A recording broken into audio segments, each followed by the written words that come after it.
You're alive. You're not dead. Welcome back. You're alive. Welcome back to the living. What? What? What? Stabbing my eyebrow. Why? It's so sharp. Hello. Oh, I'm playing a game. Beacon Pines. Again. Let's go. Can you see? You got it? I am testing audio. With a nonchalant wave of the hand, he made his exit. Alright. This is where we left off. Cliffhanger.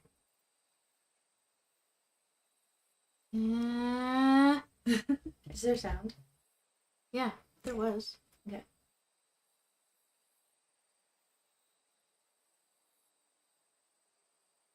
Is that your magic? Yeah.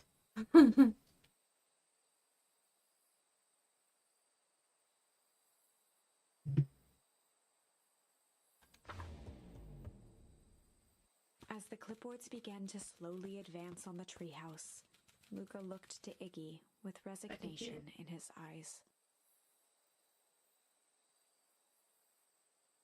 Uh-oh. You've seen this part, and it's terrible. Terrible. Okay.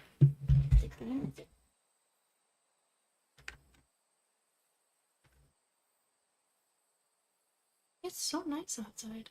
Mm-hmm. But it's also February, so is that legal? I think, yeah, it's gonna get cold again, probably beginning of March, and then it'll get actually warm. Okay, but we'll see. I'm like, it's February, this isn't right. I know, I killed so many spiders. I'm like, you're not supposed to be here yet. It's like, oh, it's time to wake up? No, go back to bed.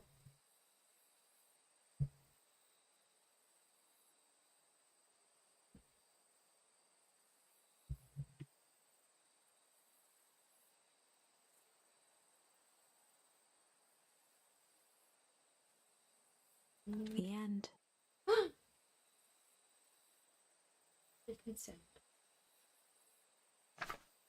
That escalated quickly. Maybe discretion was the better part of valor here. Did you hear it? Not yet. Oh. Did you hear the end? Mm-hmm.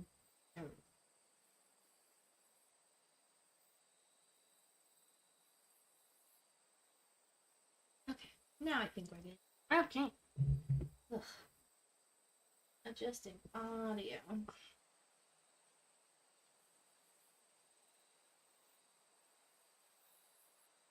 Everyone's President's Day weekend. President's Day?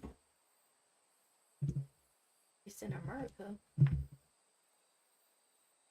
It was boring. Yeah, I had enough. Me too. But I'm always off on Monday. Calm down. That escalated quickly. Yeah.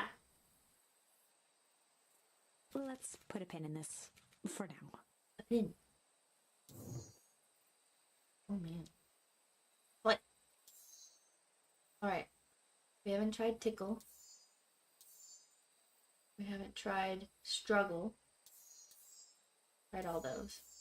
So do we want to try to tickle the bully instead of acting weird and freaking him out into the poison acid thing?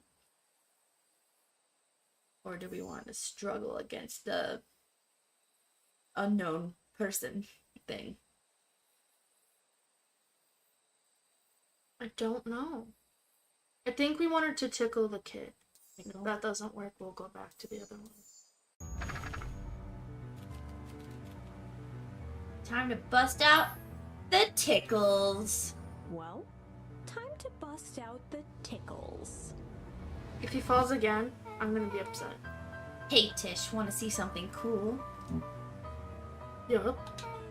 Check it. Beck lunged forward and began to tickle under Tish's arms.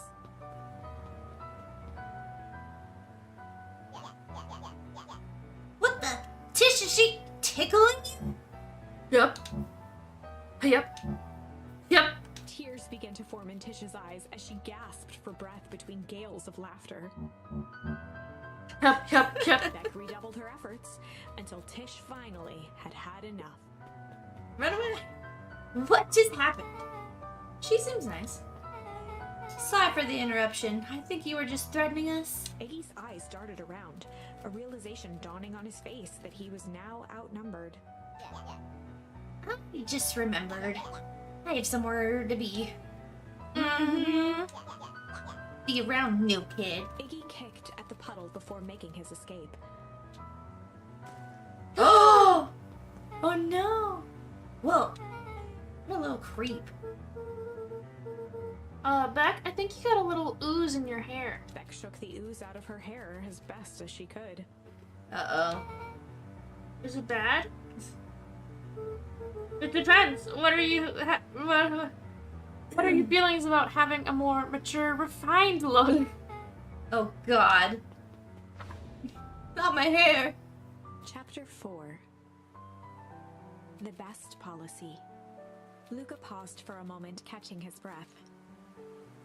He'd only just met Beck, and somehow he already managed to drag her into this mess. Hopefully he could make it up to her. But finding Rollo was his primary concern. Rollo! Rollo! Rollo. Alright, let's go find Rollo. Looks old.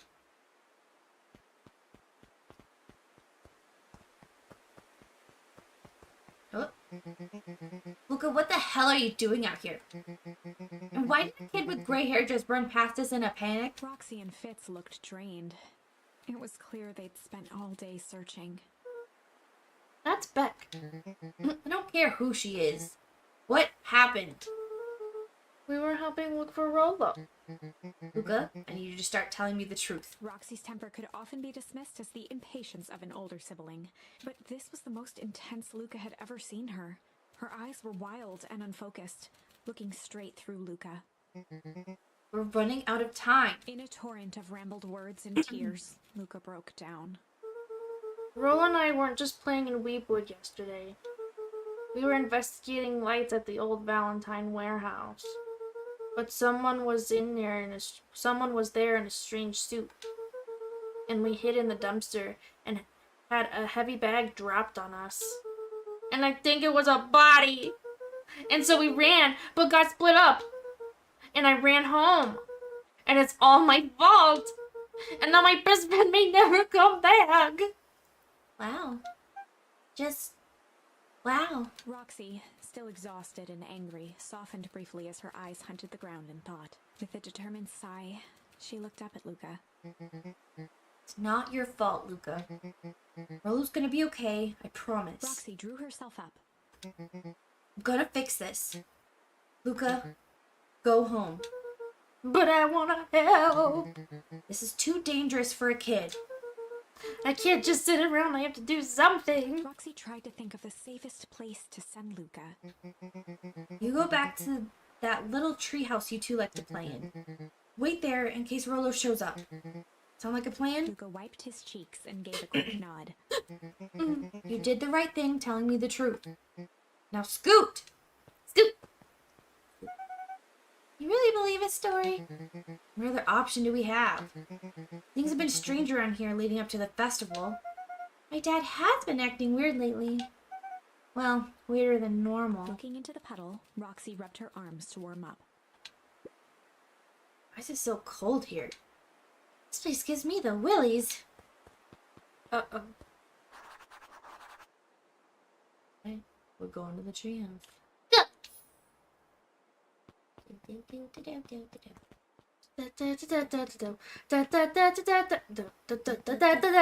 Mr. Nuncree jumped with a start. Whoa, don't sneak up on an old fella like that. Sorry. Who are you talking to? What? Luca motioned to the phone booth. Oh no. I was just checking because I thought I heard it ring. But the dang thing never does, of course. Yeah, I've never seen anyone use it really. The whole thing's a waste of money if you ask me. I'm gonna get a mysterious call from it later. Any word from Rolo yet? Not yet. Long time for a boy to lose his way. The music. Rolo knows those woods too well to get lost. I suppose you're right. Silly boy's antics have this whole town worried sick. The drum. Antics? We all know Rolo likes to play his little pranks. You think this is a prank? What other possible explanation could there be? He's not playing a prank, and he didn't get lost. Someone took him, I know it. How would you know that? Unless... Luca, is there something else that you know? Mr. Nuncreed gently placed one of his substantial hands on Luca's shoulder. Get off me. No! He's gonna take it. Dang it, boy. If there's something you know, something that could help your friend, you need to tell folks. What's with this music? He's the one. Is he? Luca peered up at Mr. Nuncreed. Kind eyes warmed a stern face. There was a deeper emotion hiding beneath it all. It was subtle, but Luca could sense something eating away at him. There was a blink lurking behind those eyes. Do it. There was a shame, Shame. lurking behind those eyes. Shame. Shame. A deep sadness. Sadness. Mr. Nuncreed was that worried about Rolo. Maybe he could help. Uh-oh. Uh-oh, it's not shame. Yesterday, Rolo and I were messing around at the old Valentine warehouse. Mr. Nuncreed raised an eyebrow. Both of you? You were with Rolo when he went missing? Is he the same size as the mysterious guy? Yep. Not exactly. I was hiding in the dumpster. The dumpster? What were you doing in there? At first, we were just looking around. Then someone in a strange yellow suit came up and dumped something on us. We both got scared and ran. That was the last I saw of him. You got scared by some garbage? Not exactly. Well, that's why you don't go skulking in someone's dumpster. It wasn't garbage. I think it was a body. I'm sure it was just some trash. No, there was a name tag. They named their trash? Question mark? I don't think so. Oh my god. It said Deep Engineering. What a name. Mr. Nuncreed's shoulders slumped. Oh no. I wish you wouldn't have said that. Now I gotta take you into the drugstore into the back room. No! A deep sigh bellowed from his chest. Why did you have to? I tried, Luca. God knows I tried to keep you safe. What does that mean? Luca attempted to take a step back, but Nuncreed's hand clamped down on his shoulder. Douche. But you Van Horns just can't help yourselves, can you? Did you do something to my dad? My mom! My dad is dead and My my mom is missing! We were all so close! So close to being done with this! Is this like the whole town is in a cult situation?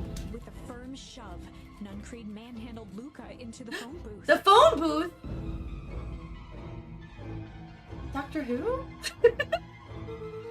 What are you doing?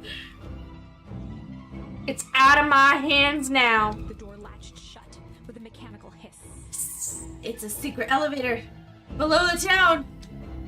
Shit. Drop his accent now. As Luca pounded the glass, the floor dropped from under his feet. The inside of the phone booth was now a loose capsule, plummeting at gravity's whim. Luca winced and pressed his hands to the walls. As he braced for impact, the capsule hurried to a surprisingly smooth stop. He felt a cold rush of air, and opened his eyes with hesitance. Two large figures in hazmat suits occluded his view. Luca heard the deep, resigned voice of Mr. Nuncreed over an intercom. He knows too much. The end. Whoa! The end! Wait. No. Yeah, no. This isn't the end. No. I know there's still much more. Yeah. Somehow this went wrong. It wasn't Shane. Evil. Okay, let's try something else. Okay. Well, can't do that one. So the only thing left is struggling. Go. We have to struggle. Struggle! This story is about struggle! This is a story about struggle. Luca could hear a machine humming somewhere nearby. Okay. What? Excuse He me. felt around wildly, searching for something, anything that could help. His hands found a hard object, maybe a tile? He yanked it free, lifting the cold stone. Let me go! Luca swung the tile as hard as he could at the shape that still held fast to his leg. He heard the crack of glass as the stone hit the assailant's mask. And with a muffled yelp, the hand let go. Luca was free and scrambled to the door. He never looked back once on the long run home. Chapter 3. Everything's fine. The next morning, it was quieter than usual at the breakfast table. Only the sound of silverware and chewing interrupted the awkward silence. I finished jarring a mess of jam last night. Uh-huh. So that'll need to get delivered into town today. Okay. So, what did you and Rollo get up to yesterday? Oh, Rollo had things to do, so I sort of poked around town. So this is when we were alone this time. Oh, yeah. So he didn't get kidnapped. He didn't get kidnapped. Set the jam down by the front door.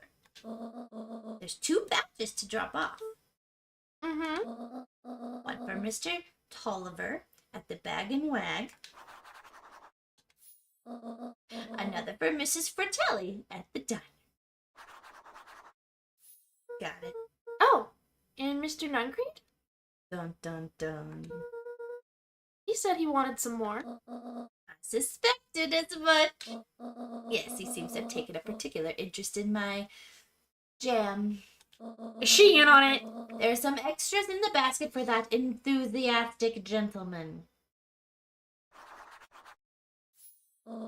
Just make sure Fratelli and Tolliver get the ones on top.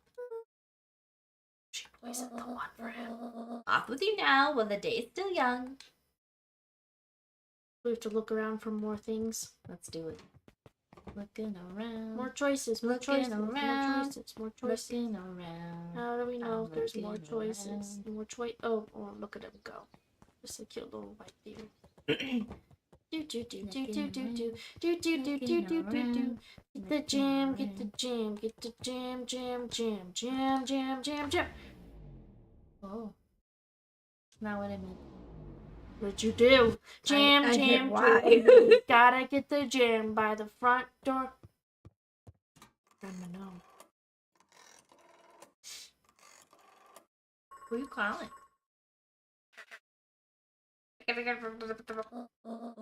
Hello, it's Juniper Hartford. Before you hang up, just hear me out. I have a business proposition. The simple matter is we both have the same problem that needs solving. Very well. We meet tonight. Trust anybody in this town. Jam, jam, jam. We gotta deliver the jam. The jam, jam, jam, jam, jam, jam, jam. Rollo! Okay. Sorry about yesterday. Roxy can be so annoying. But good news. No more boring chores for me today. Heck yeah. Did you make it to the old Valentine warehouse? So, what did you find? Give me the dirt. Something happened. There was someone else there. Wait, what? Who was it? Was it aliens? Heck yeah. I knew it could be aliens. Or would be aliens. No. Zombies? No. Alien zombies? What else could it possibly be? There's no Rolo, I've got to deliver these into town first. We can catch up after. Ooh, is it a whole thing? Sounds like a whole thing! Yeah, we shouldn't talk about it here. Meet me at the treehouse tonight. Heck yeah. I'm not sure what this treehouse is that you speak of. Meet me at Mission Control. Roger that, Space Cadet. Heck yeah. Love it. Here I go. Here we go. Go, go, go, go, go, go. Into Go, town. go, go, go, Into go, go, town. go, go, go, go. We gotta go Okay, to the bag and wag. Alright, which one's first? Do, do, do. Hey, look, our friend. What up? Wait, watch your step. Oh, sorry. There was a whole family of beetles here. They've gone missing. No. I thought they just sort of wandered around. Everyone has a home, Luca. Even beetles. Luca checked the soles of his sandals. I think we're okay. It's weird that they're gone. They went missing when the festival preparations began. No. You think the noise scared them away? Something like that. Just watch where you step, okay? Got it. This kid likes bugs. He does. He's still sleeping. You can tell those jerks. Doesn't matter how many boxes they pile up. I ain't moving. Humph. Big sleeping.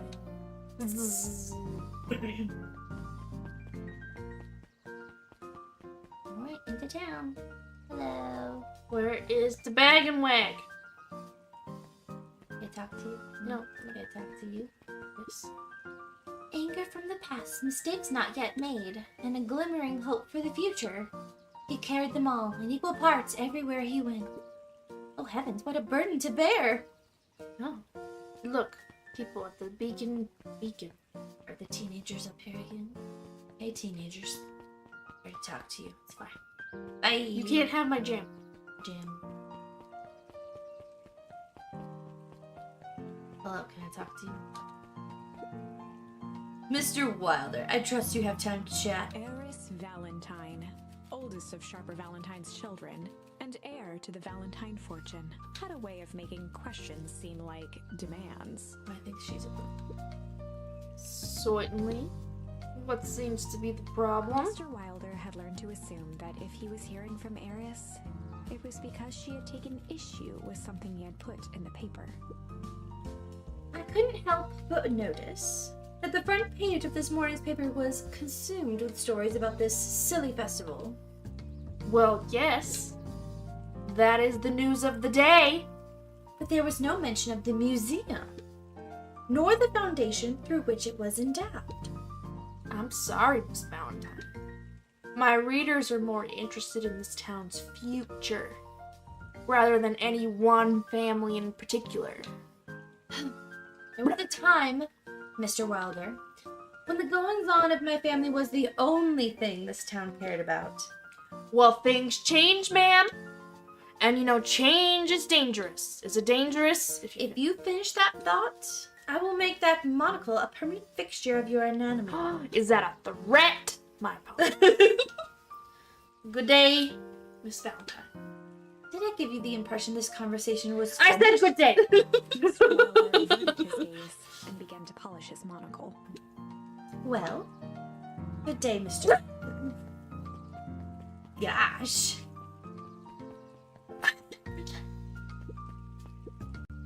Last chance time. Is that one of the places we have to go? Yes. Let's go. Hey, my friend. Good morning. Hey, John. Hey, Luca, what's up? Dresses. They got you on jam delivery, eh? Yep. Have you seen the new kid around yet? New kid. Yeah, came in from the big city. Her parents both got jobs here. Get this, one of them is working for William Kerr in Perennial Harvest, and the other is working for Eris Valentine. And? The Valentines represent Beacon Pines' past. Perennial Harvest has positioned itself as this town's future. Must make for some interesting dinner table conversations. I can imagine. Anyway, delivering jam, jam, jam. Yep. I could just be left alone, young Mr. Van Is that the Horn. mayor? Yeah. Oh, sure. Sorry to bother you. It's just that Mr. Kerr has asked me to make the opening speech at the festival. Being mayor and all, you might expect me to be a charismatic speaker. What a face. The truth is, I'm terribly nervous. I really don't think I'm cut out for this sort of thing. Cut out for being mayor or for public speaking? Both, I suppose. I never really chose any of this. It's more of a duty to my family. Dude. For our legacy. That sounds like a heavy burden. As for the festival, just speak from your heart. I'm sure you're great. You're doing your best. Yeah. I'll tell everybody you're doing your best. What up? Well, if it isn't my favorite little jam runner. It's for telling. Look at you. She leaned forward and pinched Luca's cheek. You're all skin and bones. Is your gran not feeding you? She is. It's just... I understand. You know, I taught your mama how to cook back in the day. You may not even remember, but you and her used to help out in the diner.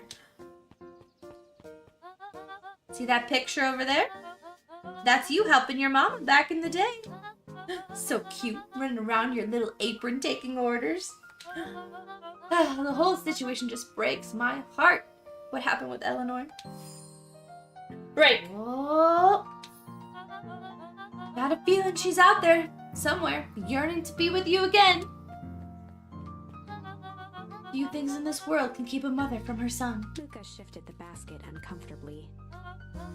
Oh yes, let's see here. Mrs. Fratelli lifted the cloth and inspected the jam. Ah, they even have my name on them. How thoughtful. She carefully lifted out her jars of jam. You tell your gran hello for me, Luca. Will do. Luca squinted at the faded photo of him and his mom at the diner. Memories of that day came flooding back. Flashback. Memories. Oh god. Whoa. Look at all these people. Hi. Can't talk to anyone yet. Not yet. Okay, here we go. I'm ready to help, Mama. All right, little buckaroo. It's up to us to feed these folks while Mrs. Fratelli is away. I've got to deal with the inventory before I can start cooking. Do you think you can handle taking some orders in the meantime? Yes, Mama. Hiya, Roxy. Luca? I'm helping. Wow, hopefully your work ethic will rub off on Rolo. What can I get you? Not really feeling like a burger. How about a chicken sandwich with bacon on top? Coming right up.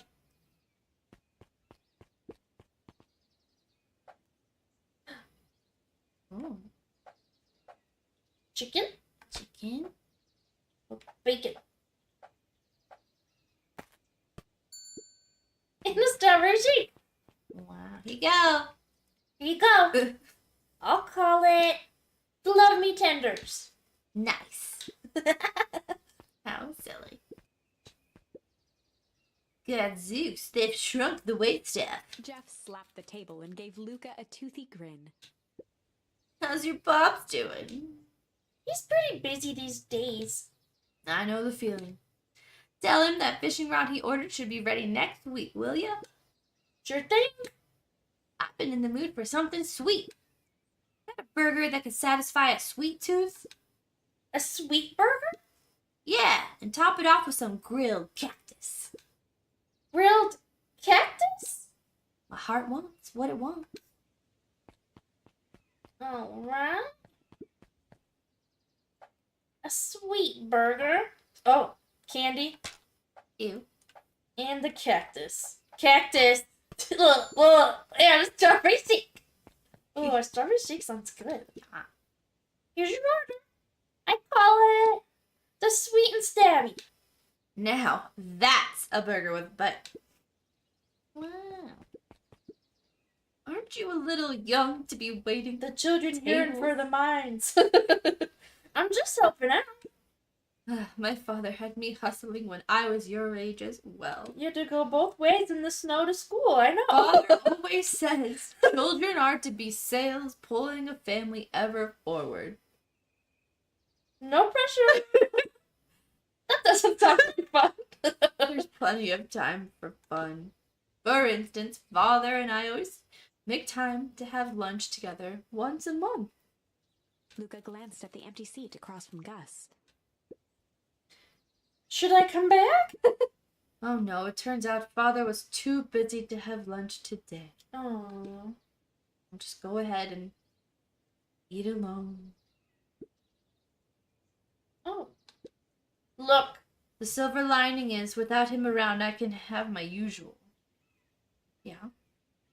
Oh. Nun Creed and the Valentines. Nice stack of cold cuts topped with a pile of sloppy chili. Oh. Okay. Come on. Cold cuts. Nobody wants a regular burger in this place. Chili. And a strawberry shake. What do you think it's gonna be called? I don't know. Here you are. Cold cuts with steaming hot chili on top. I call it the hot and cold.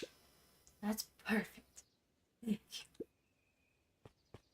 I did it! Looks like we're missing a few things. Why don't you run out and grab some more ingredients? Okay, I'll be back. What are we missing? At the end of the memory. Aww.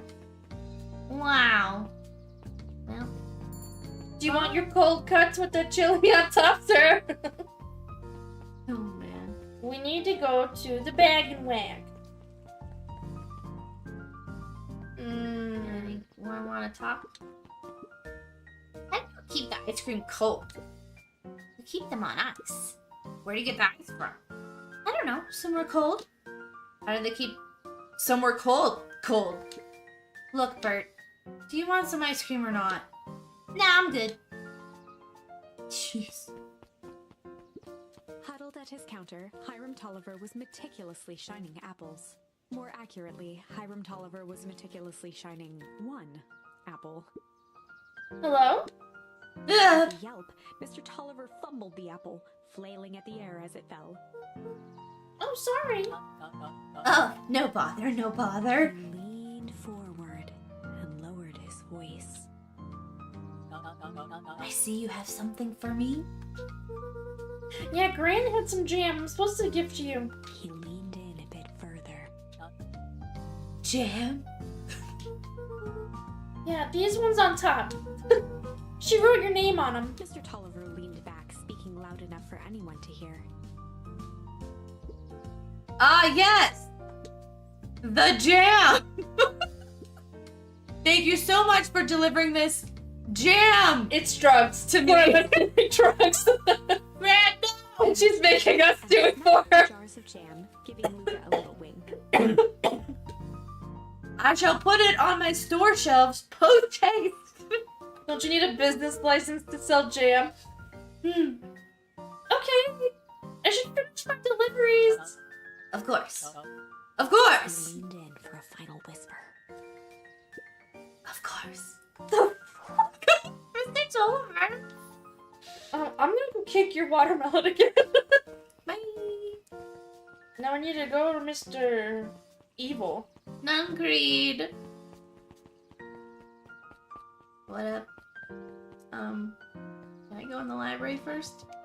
Hey guys, I'm gonna get abducted, so I just want to say goodbye. Hey, Jace. Oh, hey Luca. Have you seen this new issue of Hank Atomic? Not yet. No spoilers, please. It's awesome. It's a flashback. No spoilers, please. We get to see how mild-mannered Henry Adams becomes Hank Atomic, man of space justice. Jace. No spoilers. Oh, sorry. The point is, you're gonna love it. All right, Jace. Catch you later. Roger that, Space Cadet. Are you part of this club? Maybe that's part of the comic? Hey, Kato. Good afternoon, Luca. Can I help you find something? Maybe, maybe not. Try me. Well, there's been some weird stuff going on at the old Valentine warehouse. Can't say I know anything about the old warehouse. But empty hives don't stay empty for long. Huh? Kato motioned to the book in front of him. The more I read about bees, the more similarities I see with people. A hive collapses and fails. It doesn't stay empty for long. The new queen will set up shop pretty quickly. So you're saying it would make sense for someone new to start using the warehouse? Nature abhors a vacuum. Oh, someone new.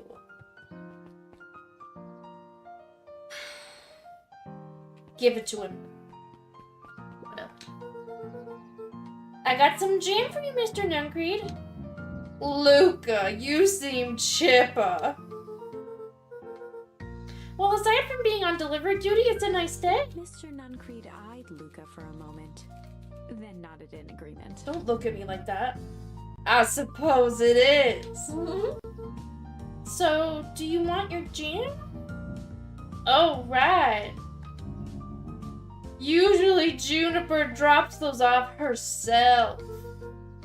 I guess she's busy today. Anyway, this is my last delivery for the day. Oh, in that case. Nuncreed snatched the basket from Luca. Don't touch me! Don't touch me!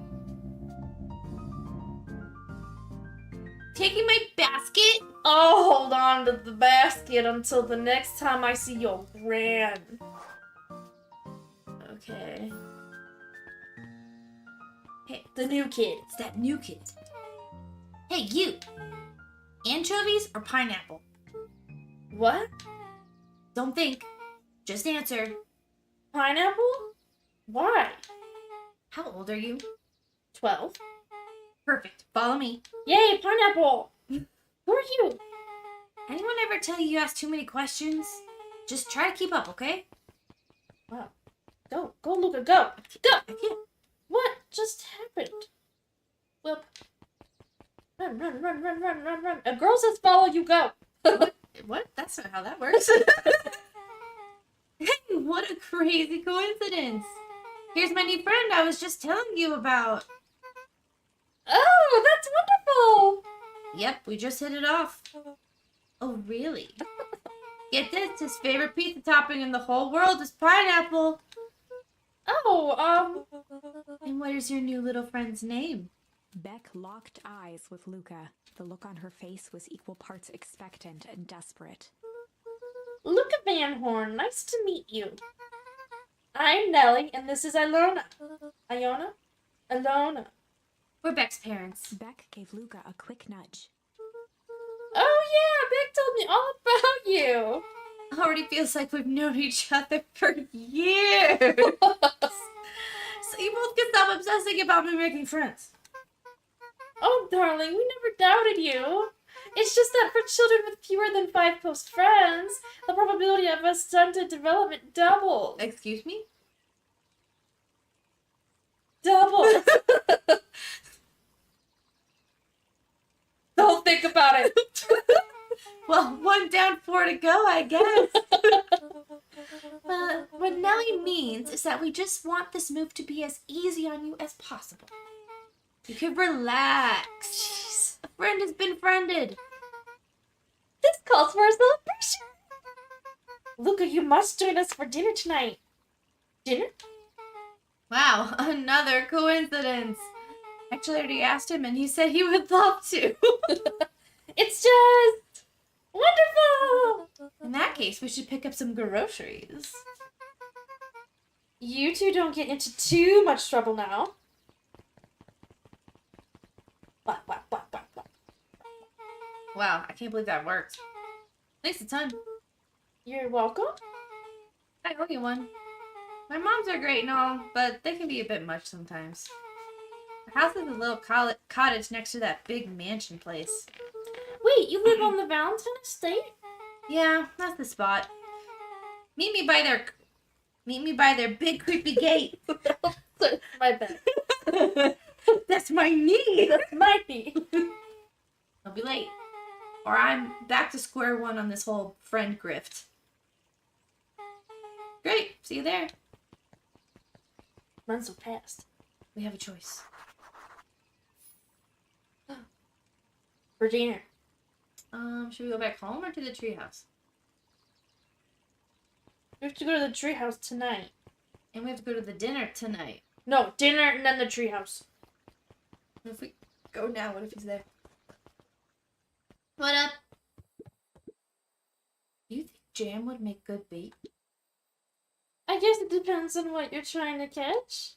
At this point, anything. You're just getting trash still. I think you need a new pond. He's not there yet. Yo. He's oh. Heck yeah. I'm Chillin'. cool. Get out of here. Right. Go on now. Go on now, get. Oh man. We're gonna tell Grandma. Grandma. Grandma. We go this way yet? Nope. No. Grandma.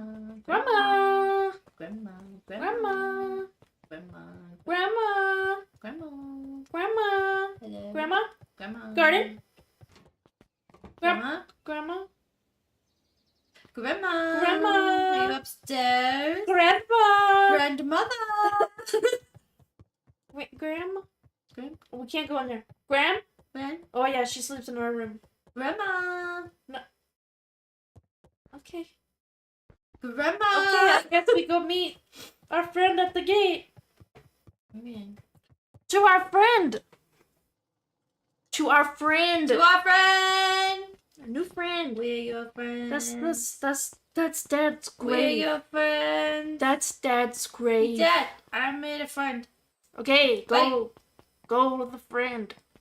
Going to my friend's house, going to my friend's house, going to my friend's house, going to my friend's house, going to my friend's house, going to my friend's house, going to my friend's house, going to my friend's house. Yeah? Are you sleepy? Right now. It Look passed. at me. I'm cool. I'm leaning on a post, and I'm a white deer thing. Anyway. Here we go. Trash. It was a dead body. I wish you wouldn't have said that. That's so creepy. He knows too much.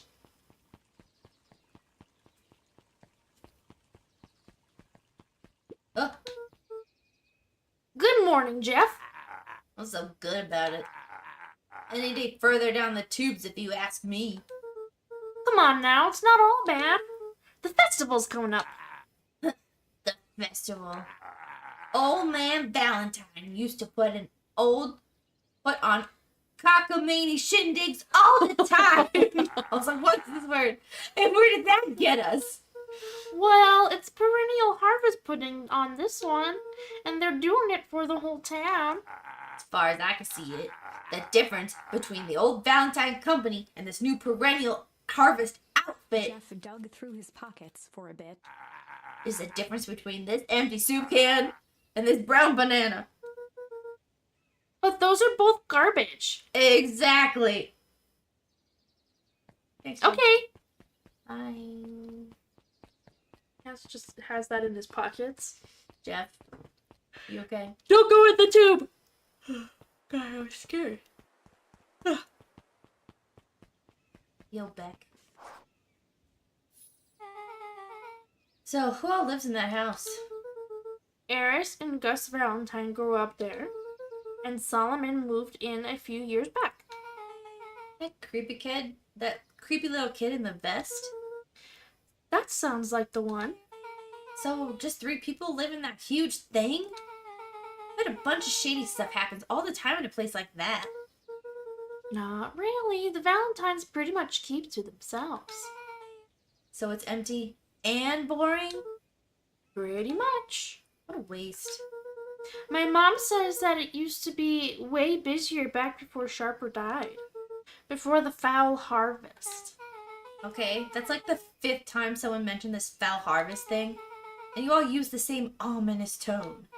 Eventually you're gonna explain to me how that harvest got all fouled up. But we can't keep my parents waiting anymore. This way.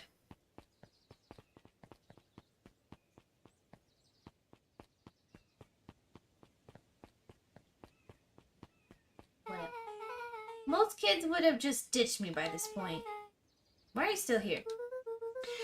You look like you could use some help. You know what, Luca?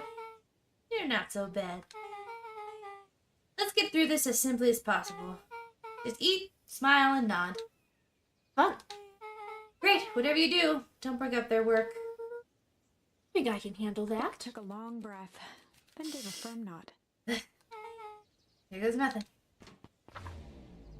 Oh, a choice? Chapter 4. Oh? Dinner with the Moodwills. Ilona Moodwill was worried about change.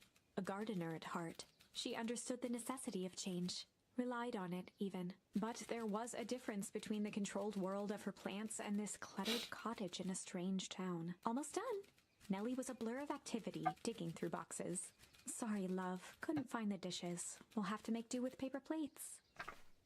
Dinner went by without much conversation.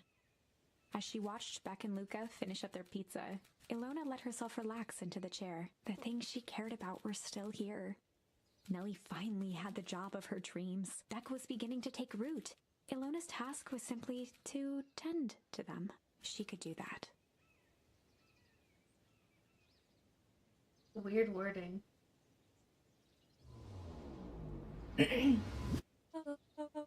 So, Luca, tell us a bit about yourself. Where do you live? Oh, I live with my grandma. Over the other side of the river. Your grandma? Where are your parents at? Beck. Manners. The heck?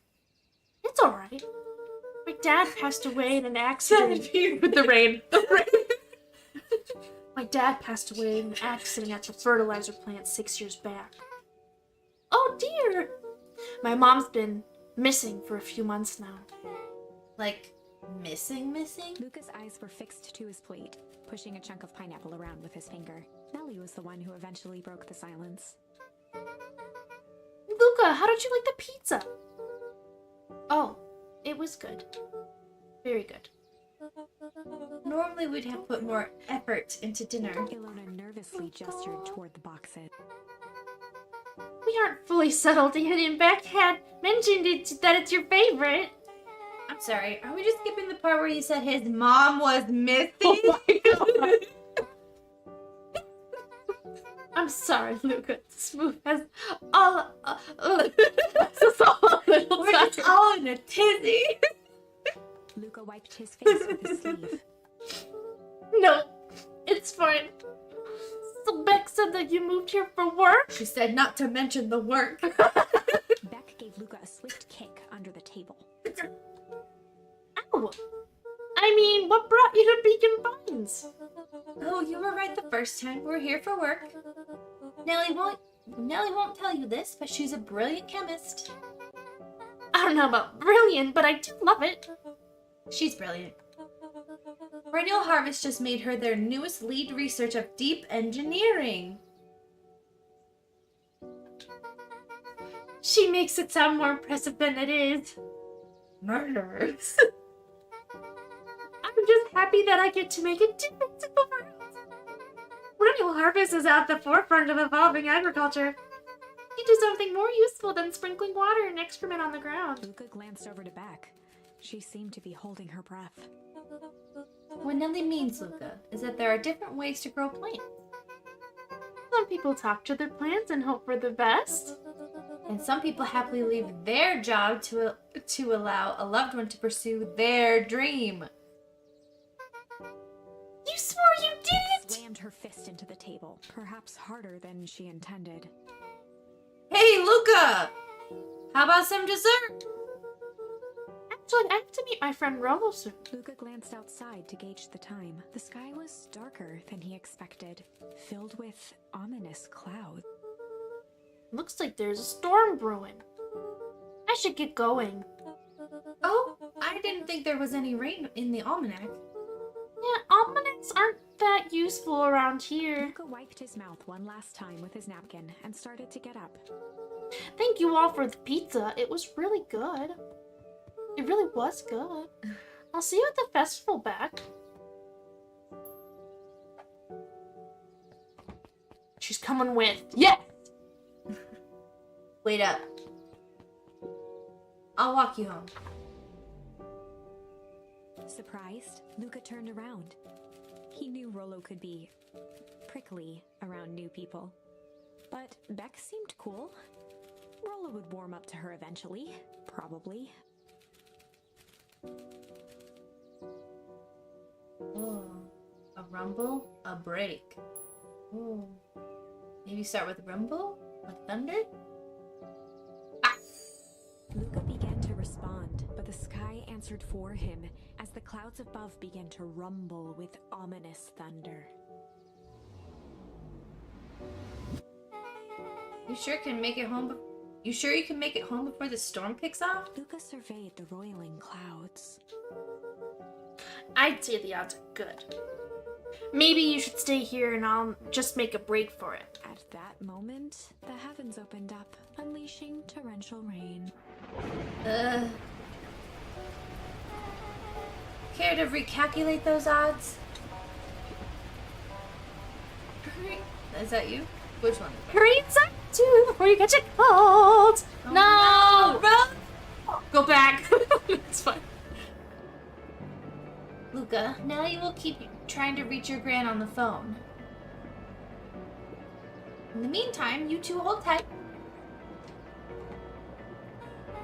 Sorry, not much to do up here. Most of my stuff is still in the boxes. Mind if I poke around? Be my guest. I'm poking. Why are we in Luca space? squinted into the eye hole of the microscope. This looks wild.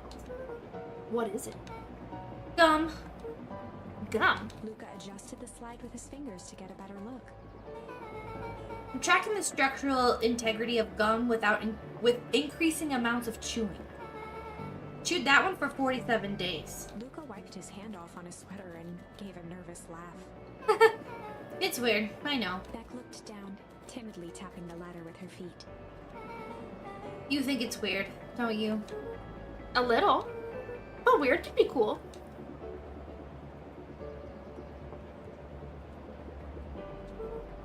Oh wow. Rollo and I have a radio just like this at the treehouse. Probably not exactly like this one. My mom and I tore the whole thing down to its bolts. Bless you. Thank you. Fitted it with some state-of-the-art vacuum tubes. She seems pretty awesome. She gets carried away sometimes. I think she feels guilty for working too much. So when she does have time for me, she showers me with high-tech overcompensation. Luca flicked at one of the toggles. Bet you can get all sorts of stations on this. Not out here in the boonies. You wouldn't believe the stuff I could pick up back in the city. But around here, it's all farm reports, static. Ah, shucks. Luca bent down to examine the bouquet of wilting flowers. Judging by the odor, they were well past their prime. Pungent. He flipped open the attached card. Happy trails from Coach Walker and all the Fairview Condors. Boy, you weren't kidding about poking around, huh? Oh, sorry. Was this from your old school? The most recent one, yeah. Some schools gave me going away cards. Some did flowers. And they're really trying to feel good about themselves. They do both. So you've moved a lot? Yeah, that's the thing with having a brilliant parent. There's always a better job somewhere else. Those flowers would last longer if you put them in some water. That's the sort of thing I would do if I cared. Well, you cared enough to keep them is all. Luca, can I ask you something? Of course. Whoa. Dang, didn't that hurt? I'll be honest. That hurt more than I expected. Well, at least you looked cool doing it. Beck took a moment to watch the rivulets of water running down the window. Do you ever feel alone? Like, even when people are around? Well, Rollo can be pretty absent-minded sometimes. I'm serious. Does it ever feel like your family doesn't care what you want? It didn't used to feel that way. I know Gran loves me, but sometimes when she looks at me, it's like she's looking at... A problem? Luca took a deep breath, exhaling slowly. I know the feeling. How do you deal with that? I do her drug runs. It's the only way we could connect. I guess I haven't yet. But one thing my dad told me when I was little, don't hold a grudge, especially against yourself. If you try to hold it all in, you're gonna pop. So then, what do you do I popped up on this kid and I pushed him in a puddle. when you don't know what to do? Violence. Luca. I never got to that part. Something I figured out on my own, though. You gotta do something. Anything. Here. Oh, What are you doing? I don't know. Something. We're gonna register our complaints with the store. Listen here, you miserable universe! Stop jerking me around! I just want things to go back to the way they were! Go, Luca, go! Tell me it's gonna be alright! Luca let out a feral scream that echoed into the night.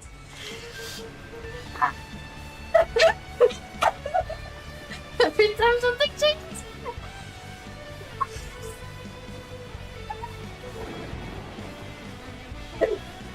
Whoa. Let me try. Mommy, stop! Aw. I hate that. I hate it. Why can't I just deal with it and be happy for my mom? Why can't we just stay somewhere? Her voice dropped to a trembling whisper. I just want to be a normal kid. Beck brushed off her shirt and straightened up.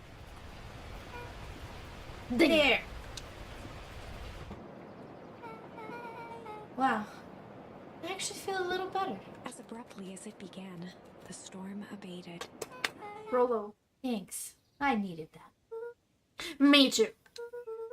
I should head out before the rain starts up again. Sure, I'll walk you out. You gonna take me to my treehouse? See you and Rollo at the festival? Sounds good.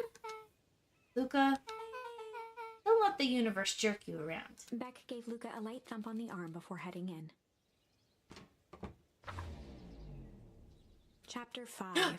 Ooh. Friendly Feud. Oh, Oh no. Rollo's gonna be upset that we're late. more friends. The air was heavy with the hard rain's residue.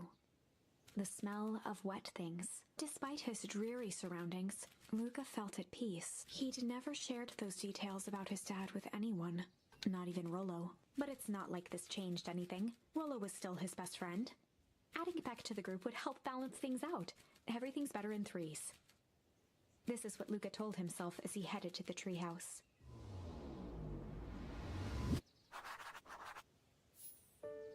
To the treehouse. To the treehouse. To the wall. Oh, that girl. Hi, Don. Hey, Don. Tracking down a lead? You bet. I heard a juicy new rumor. Turns out, when Sharper Valentine died, he left behind a peculiar last will and testament. Peculiar how? He didn't just give his kids an inheritance, there were conditions. Like what? The document stipulated that Eris had to take on a child as her ward. A kid our age, who just showed up to town one night with a lawyer. Solomon? Bingo! So Eris was forced to take care of him? Yep, or she would have lost everything. Why would Sharper care so much about some random kid? Rumor has it, old Sharper sowed some wild oats. That explains the way Eris treats him. Poor Solomon. How'd you find all this out? A good reporter never reveals her source, Luca. Alright, to the treehouse. Hi, Don. Wait, did you hear me screaming? I mean, never mind. It's fine. It's fine. Look at those mushrooms. Ominous. Okay. Calm down. To the greenhouse! Don't get taken. Don't No! get taken. Don't get taken. Okay, we're safe. Maybe. Okay, run. Running through town. She's still reading on that bench. What's you reading now? You reading the same book? He met his old friend's eyes. He was greeted with nothing but ice-cold anger. Heavens! There's no time for fractured friendships. Friendships. Uh-oh. Ominous. I don't. Oh. Excuse me. What are you doing? Just locking up for the night, sir. Oh, wonderful. I can only assume this means all festival preparations have been completed ahead of schedule. Not exactly, sir. The storm set us back a bit, and it's getting late, so we all decided to... You all decided? Yes, sir. I was unaware that your job involved deciding things. We all here at Perennial Harvest because we believe in creating a better future. Yes?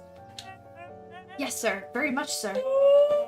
Do you want to be the one to tell this town that we failed them? Yes. No. Ah. That we gave up because there was a little rainstorm and we got sleepy. Sweepy. Of course not, sir. Good. Then it's decided. Yes, sir. We'll work till the task is done. See that you do. Our harvest awaits. Hey, the pig went inside. It was raining.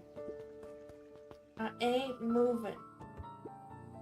Rolo, are you still up there? I'm sorry. Rolo isn't accepting visitors at the moment. Did he hear us? Did he know that we were hanging out with Beck?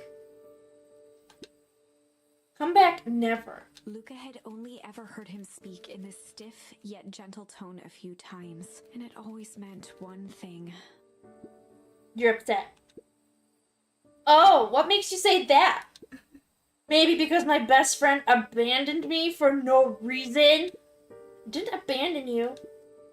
I'm just a little late. Rolo scoffed. The rain held me up. Liar! You weren't even home. What? The storm got bad and I got worried. So I went looking for you. Imagine my surprise when I made it to your house and you were there. I haven't made it back yet. I'm not a fool, Luca. It doesn't take all day to deliver some jam. No, the storm rolled in out of nowhere, and I got stuck after dinner at Beck's. Luca stumbled on his words, knowing he'd said too much. Beck? Dinner?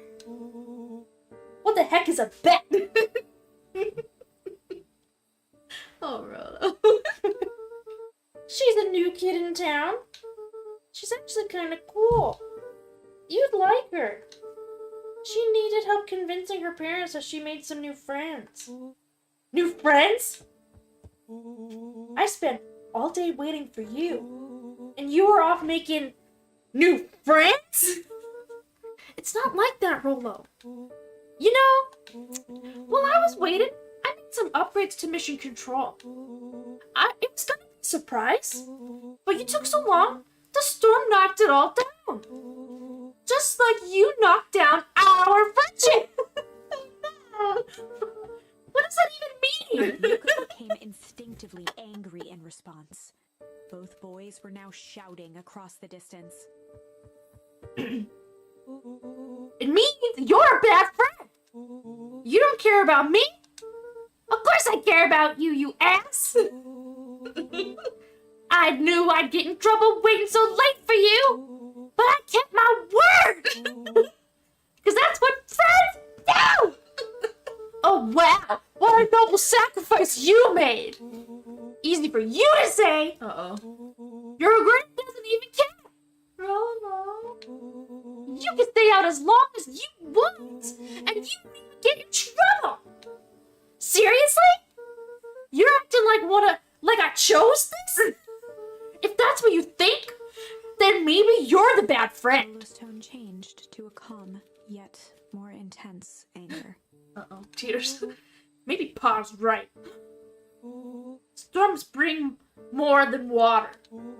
This one brought out the real Luca. Stop quoting your Pa's nonsense like it means anything. Yeah, well, at least my Pa is still around. Jesus. The words hung in the cold night air. Rolo's stomach dropped, knowing he'd crossed a line. Oh, so saying Gran doesn't care wasn't crossing the line. I mean, maybe Luca's like, yeah, she don't care. You right, I can say that. But it was too late. Luca, good night, Rolo. I say good night. Luca. Dang it. Aww. Where's Gran? What if we did what was it? A break in the sky instead of the rumble. Luca dug through his old stuff, not even sure what he was looking for. A ball. Rolo. What a jerk! Kicks the ball again. Call me a bad friend? Ooh! I'm Rolo. Look at me and my amazing family. Where are we gonna break?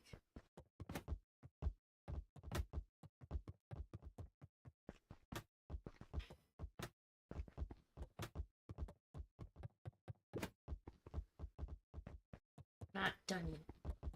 Where's Gran?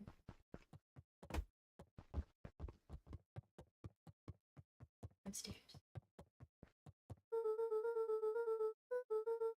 If Rolo thinks I'm still going to the festival with him, he can shove it. Aww. I guess I'm just never supposed to make new friends. Oh. No! Faceplant. Luca? Gran cooed gently from the hallway. You slept straight through breakfast. Luca, are you alright? I'm fine. I just don't feel like getting up yet. Okay, I'll leave this oatmeal by the door. I've got to run out and take care of some things. Okay, I'll be back later to check in. sure. Luca just wanted to be alone. He waited to hear the sound of the front door closing. She's gone. We're alone. I'm the left.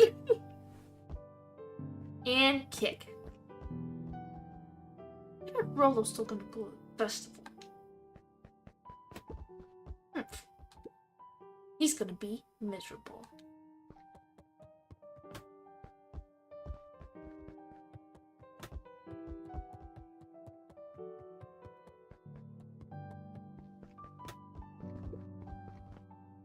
Luca dozed off again. Luca, I see you didn't eat your oatmeal. Wasn't hungry. Well, just in case you get hungry, I'll leave a sandwich here too. Thanks. Rolo came by. Huh, Rolo, we ain't his friend. What did he say? He wanted to talk to you. What did you say? I told him you weren't feeling well.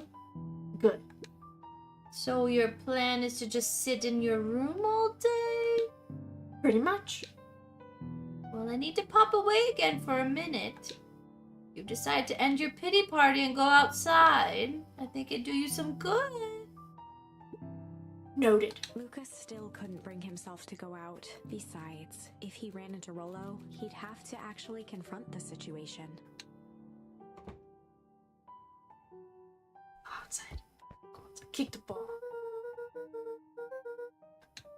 He doesn't want to go. There's never anything interesting. What about Beck? I know, right? You have a friend. Kick the ball at the shelf.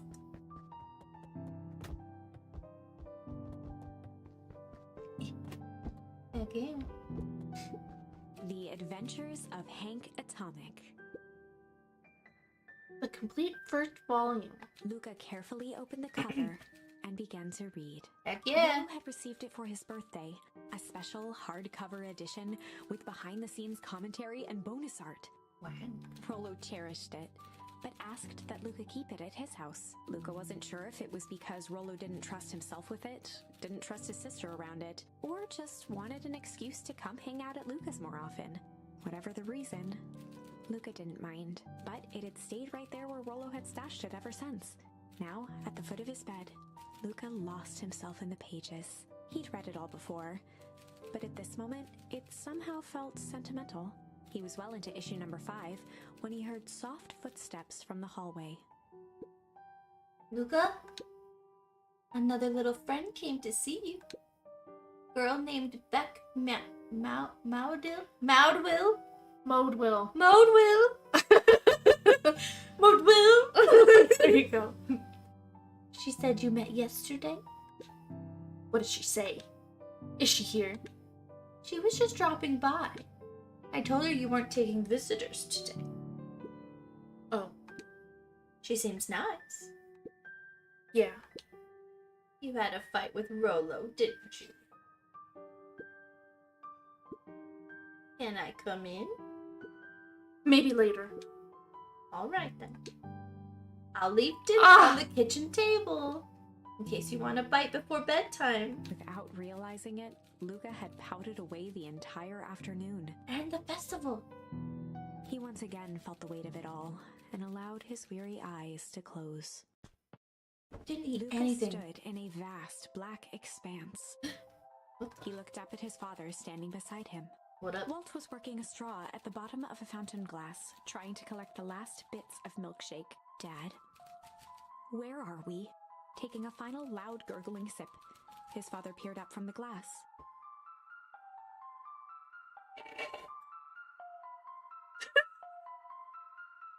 Sound effects. Yeah.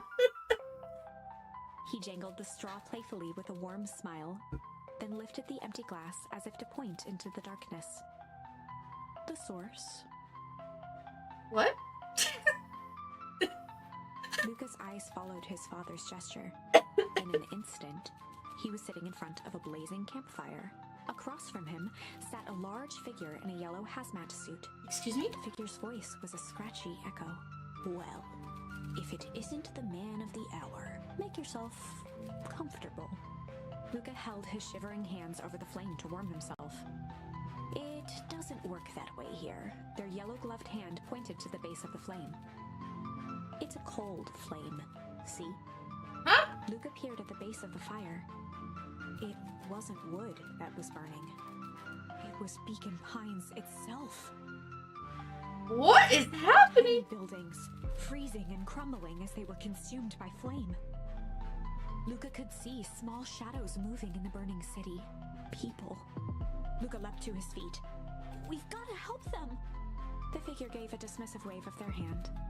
Why waste energy helping people who can't even help themselves? The figure bent down to examine the panicked crowd as they desperately tried to stop the flames. They only care about what's right in front of them. Not like us. Luca's voice was a trembling whisper. Us? The figure slowly stood up, grabbing its helmet with both hands. With a jolt and a twist, the suit emitted a gasp. A cloud of torpid mist escaped, slowly revealing the face within. Luca's own face looked back at him. Older, worn, distant. The sensation was oddly familiar, as if he'd caught his own reflection by surprise in the mirror. The doppelganger smiled. I tried to help once. He gestured towards his face. And all it got me was this. Luca staggered back. You aren't me. Luca felt a hand catch his shoulder. No. His father was there again, beside him. Every choice sets us on a path.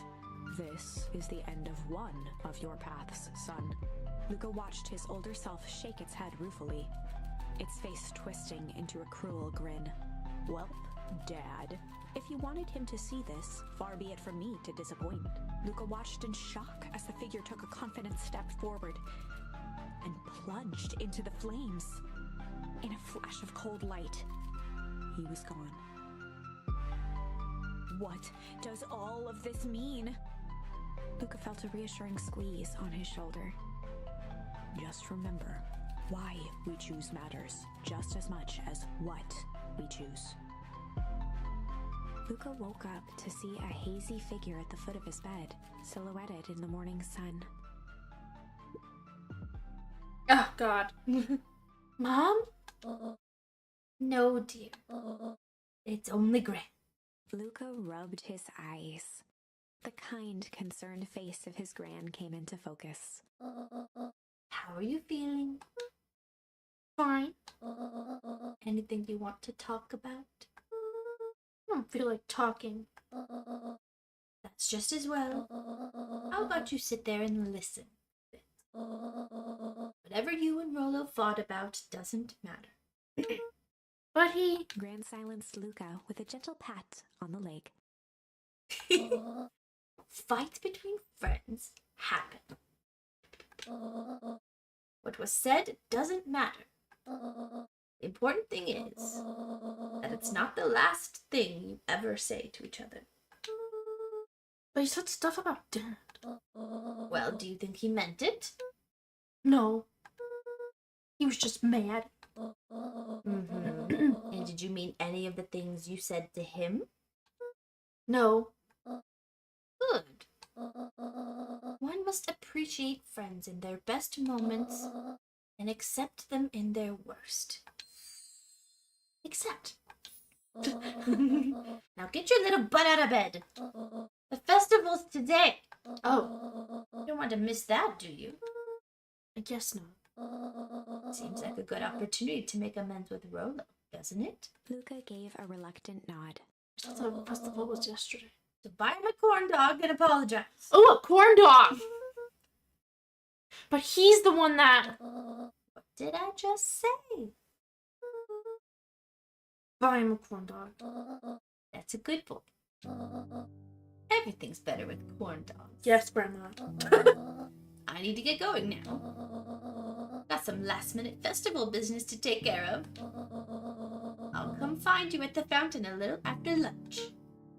All right. You, Luca. Love you too. Bye, Gran. A Luca corn took dog. a deep breath. Okay. I ain't buying him no stinking corn dog. Chapter 6. You could buy me a corn dog. Through thick and thin. No! Despite Luca's bitterness, Gran was right. He needed to hash things out with Rolo. A big fight changes the nature of a friendship. Whether, in the end, it is for the better or for the worse, all comes down to understanding. Again. If one is not careful, the same familiarity that builds the strongest of bonds can become the wrecking ball that shatters them. Damn He it, emerged luck. from seclusion, taking in the crisp festival air. But the events of the day weren't on his mind. He had to find Rolo. Good morning, Dad. It's festival day. I just wanted to say hi. Okay, bye. I love you. One for the corn dog. I don't want to see his stupid face. There you are. Luca. Rolo wanted me to tell you something.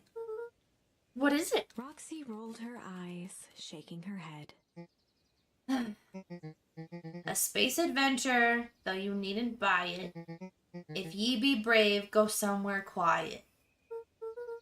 Roxy, I don't... It's a riddle, Luca. My goofy little brother wants you to find him. Luca looked down and kicked at the dirt. He's in the library. Look, I know you two had a fight. The only thing more annoying than my little brother is my little brother without his best friend. So I'm doing him this one favor. Now I need one favor from you.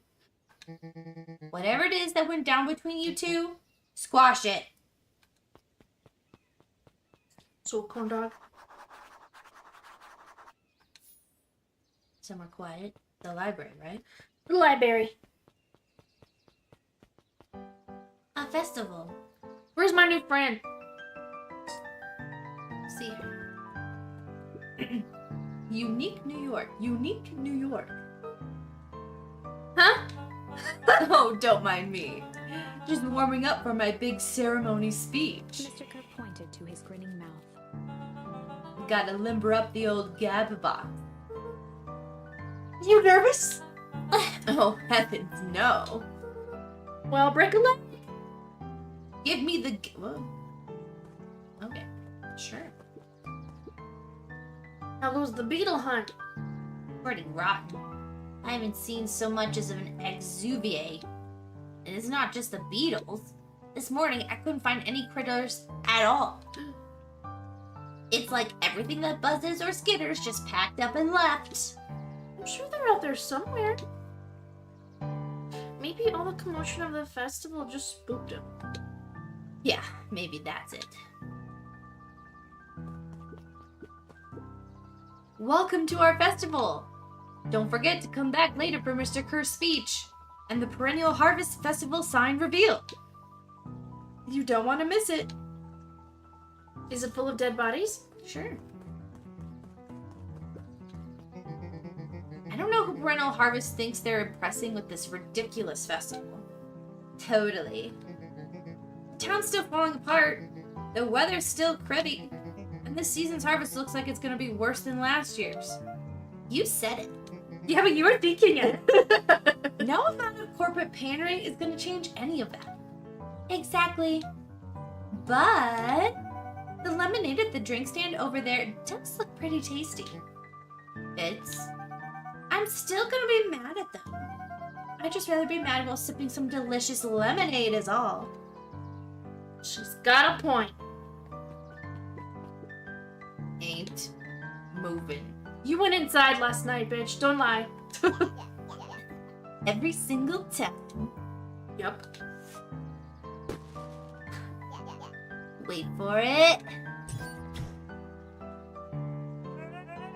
Unexplained sound once again noted. Like clockwork. What a bunch of drones. Hey, Jeff. Jeff was staring into the distance with a wistful look. Hey, Jeff. Everything all right? Huh? Yeah, everything's fine. I mean, used to be fine. Is he gonna pull out a rotten banana again? Just ain't right these days, you know? Tell me. I really do, actually. Jeff turned to Luca with a furrowed brow, then gave an understanding nod. Yeah, you do. Don't you? For a moment, the two now shared that same wistful gaze.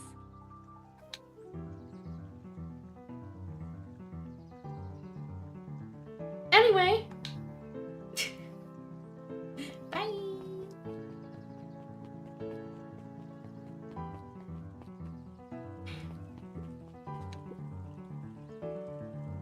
This is the first time I've seen this many smiling faces since the foul harvest.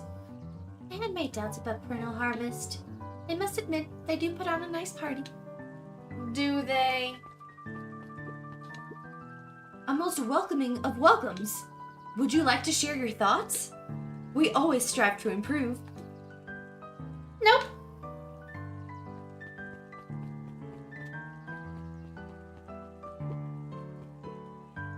Piper, you're actually taking a break from studying. Wanted to see what all the festival fuss is about.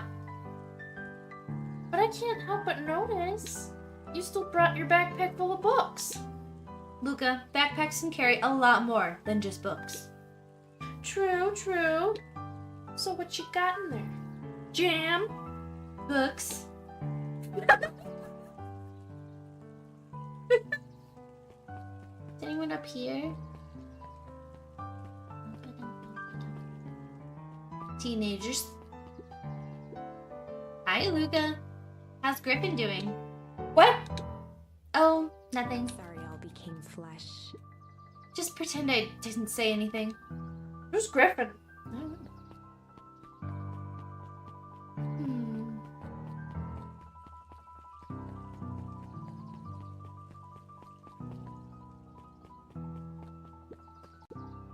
Luca, did you know that Beacon Pines is actually unincorporated? A lot of people don't know that. Oh, wow, yeah, I didn't know. What's that mean? It means most public works are handled internally. We do all the pipelines, the water treatment, building regulations, That's great. census taking, emergency services. There's no McDonald's in this town. Hey, Luca. So you're done at the library? Huh? Oh, nothing. Griffin looked away suspiciously. Nothing at all. That's Griffin. We know we're supposed to go to the library, okay? I'm just talking to everyone. Yeesh. I want to go to the library. I was able to return the perennial harvest safety suit you borrowed.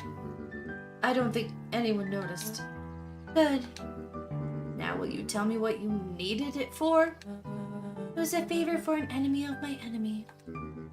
This ain't gonna harm Mr. Kerr, is it? All you need to know is that it's for the good of the family. Well, anyway. Hey, Don. I have a question for you. What do you think this whole festival is for? The way I figure it, Perennial Harvest is trying to win over the town. Like a bribe, but with balloons. Cynical. I like where your head's at. That's what I assumed at first, too, until I eavesdropped on a couple of gossipy clipboards. What if I told you that this whole thing is really a special shindig for a super secret guest of honor? Special guest? Who? I haven't dug that deep yet, but whoever it is, PH thinks they're a big deal. The chemist? Maybe.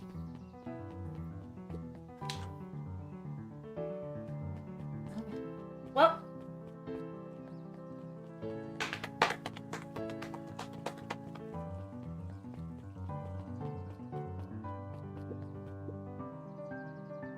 Library.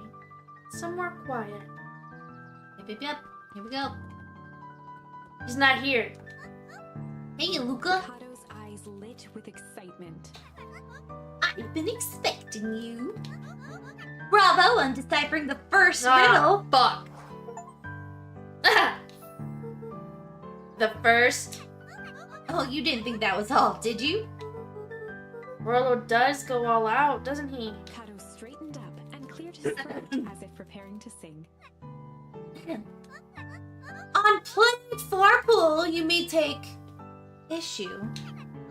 When the fifth king dies, you'll need a tissue. Kato stared at Luca eagerly. Get it? Want me to tell you? No, it's okay. Let me figure it out. Alright, when you find it, bring it here to be verified. And if you decide you want a hint, the offer still stands.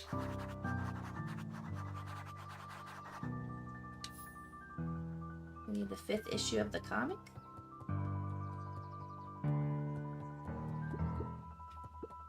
Luca grabbed the Modern Science of Atomic Radiation from the shelf. Once you've got a book, you can either bring it here to me, or just grab a different one. I don't think it's that one. Luca grabbed Natural Photography, Volume 5, from the shelf. Maybe. An option. Luca grabbed The Adventures of Hank Atomic, issue number 4, from the shelf. Luca grabbed The Adventures of Hank Atomic, issue number 5, from the shelf. I think it's that one. Let's go! You found it! Kato removed his book from the desk and replaced it with Luca's, turning on the lamp. As he slid the book under the purple light, 2 words glowed. The Adventures of Hank Atomic, issue 5. Luca clicked his tongue with recognition. Rollo's cipher pen. He used to write secret messages everywhere with them. And only I had the special flashlight needed to reveal it. But I lost it. Well, apparently he traded Jeff for this purple light bulb. Parted with his entire Halloween candy stash. Oh, Rollo. Now let's see here.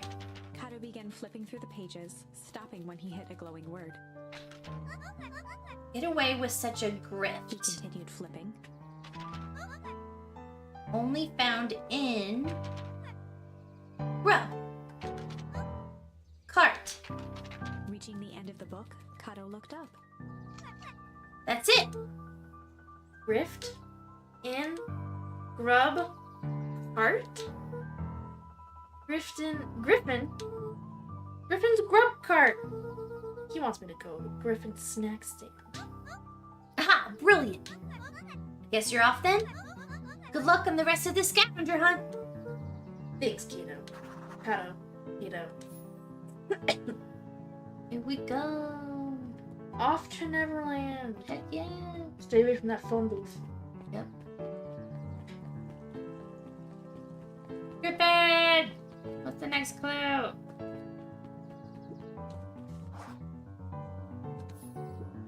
Hey, Griffin. Did Rolo come? Before Luca could finish his sentence, Griffin handed him a corn dog. Oh, that's it? Bought and paid for. Enjoy.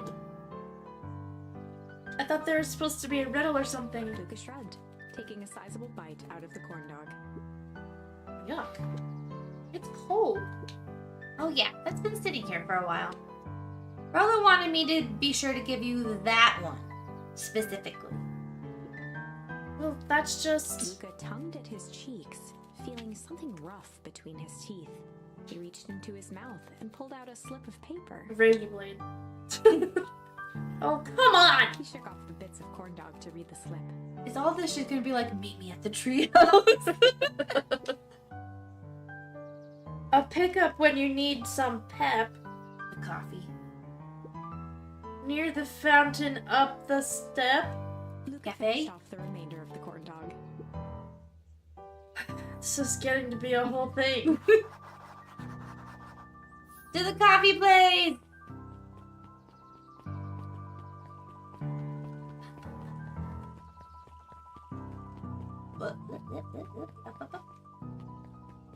What up?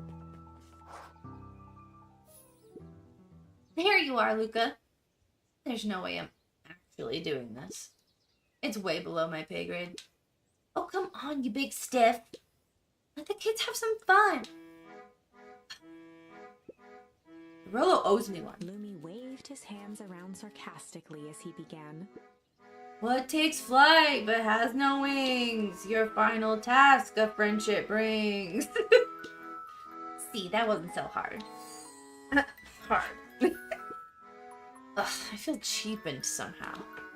I think it's sweet. What takes flight but has no wings? A final task your friendship brings. Good luck, Luca.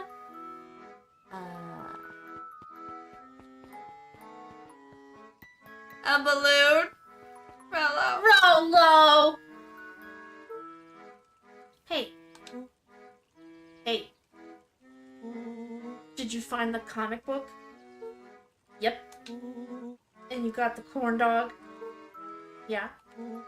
Well then. I know it doesn't make up for what I said, but here, you've earned this. Rolo sheepishly handed Luca the balloons. Like, thanks. You didn't have to go to all this trouble. I'm sorry I got so mad. Dang it! You were supposed to let me apologize first. Oh, sorry. Now you apologize twice before me. Just let me do this. Luca, I'm really sorry. With everything that's happened, with your mom and all, I've always wanted to be there for you. Be a good friend, you know. And you said you were hanging out with someone else. I kind of freaked out. Rolo. Still my turn. I feel like if you needed some new friend to help you, it meant that I wasn't good enough. But that was selfish and wrong. I'm so sorry, Luca. Okay, apology over. You could talk now. Luca threw himself at Rollo, hugging him as tightly Hugs. as he could. Aww. Rollo, I don't deserve you. I don't deserve you either. That's why we deserve each other. So, what else do you want to do today? We could snoop around and try to find some info about your mom. Snoop where? We could probably sneak into Perennial Harvest HQ while everyone's at the festival. Bro. Aren't you curious about all the stuff those clipboards write down? What if we get caught? I think I've had enough excitement for 1 week. Let's just make the rest of the day about us. Really? Yeah, the rest of the world can wait one more day.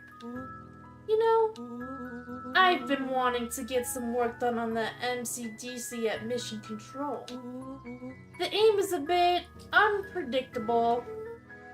That sounds perfect. Yay! Where is our other friend? Oh, back. Boing boing boing boing boing boing boing boing boing boing boing boing boing.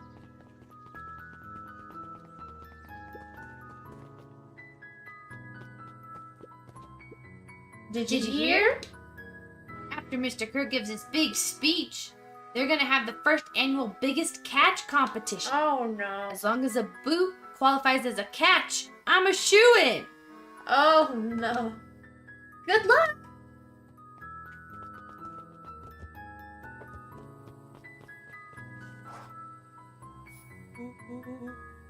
Oh, I almost forgot. I ran into your gran this morning. Is that where he got the corn dog? She asked me to give you this. Rollo handed Luca an unopened letter. There's another corn dog inside. I'll wait for you inside if you want to read it now. A letter? Luca, some things are going to happen that might be difficult for you to understand. If I am honest, I hardly understand them myself. Gran? But whatever happens, I need you to know that I love you. None of this is fair to you. She got caught dealing drugs. So much. We both have. I wish there was a simpler way forward. But if there is, I haven't thought of it. God knows I've tried. Everything I've done. I did for you. I hope someday you can accept that. Love, Gran. She went to go try to get her basket back, and she got shoved in the phone booth. No. I love you too, Gran. Luca folded the paper into his pocket and headed up the ladder. Doesn't even know. What's up with the letter? Anything you want to talk about? Maybe later. Sure, whenever you want. Just chilling, like bros. You know, you really didn't have to go to all that trouble just to apologize. I know, but we'd be looking forward to the festival for weeks. After I ruined everything with my big mouth. This was the best way to make sure you still had a good time without me. Rollo. Luca was at a loss for words, but that was fine. Words aren't always necessary. The festival seems nice. Was it nice? We can still go. Nah, this is fine. Well, there's always next year. Yeah. Sadly, this was untrue. Oh shit. Narrator. A distant rumble shook the treehouse. Uh-oh. Oh god. Is the whole town on fire like the dream? What was that? Aw man, we missed the fireworks. It was not fireworks. It was something the boys couldn't possibly comprehend. Cold fire? That town's on. Something as old and cruel as time itself. Cthulhu? Are we gonna go outside and look, boys?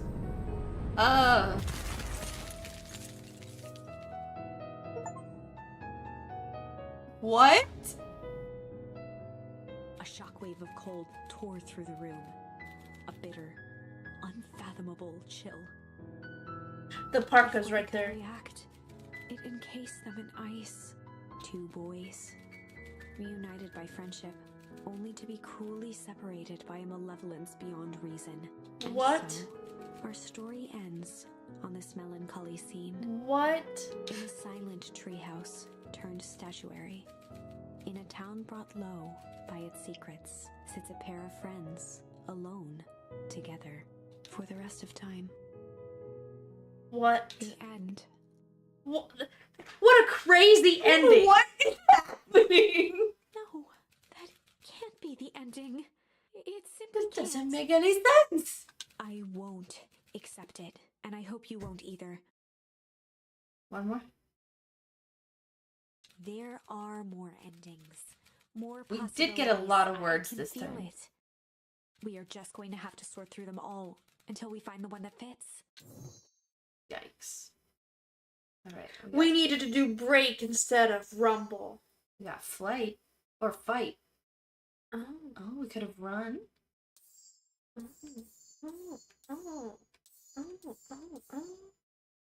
Okay, so we could do break or flight. I say we do Break? break. Ooh. Sky answered for him. The clouds above began to break. Luca began to respond, but the sky answered for him as the clouds. So above now we began won't to be break, late to revealing see Rolo. patches of star But we won't shadows in the bond night. with Beck. Moonlight filtered down, shimmering in the treetops. Or is Beck gonna come with us? Sure, you can meet Rolo. Heck yeah! You're not going home? No, I promised Rolo I'd tell him about. Luca stopped himself mid-sentence. Promised you'd tell him what? Spit it out, bub. We're thick as thieves now. There's a juicy secret you've gotta tell me. Okay. You can come into the treehouse and I'll tell you both what happened. Heck yeah! Heck yeah. Let me go get my gum. Luca saw Beck skulking by the gate. So you're telling me there's nothing mysterious or creepy about this place? And it's mostly boring and empty. I refuse to believe that. Big spike gate, looming mansion, rich reclusive owners. It even smells shady. Beck grabbed the wrought iron bars and shook the gate.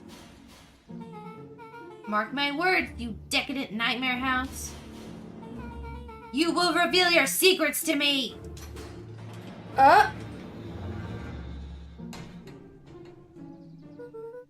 What did you do? First of all, I told you so. Second, hide.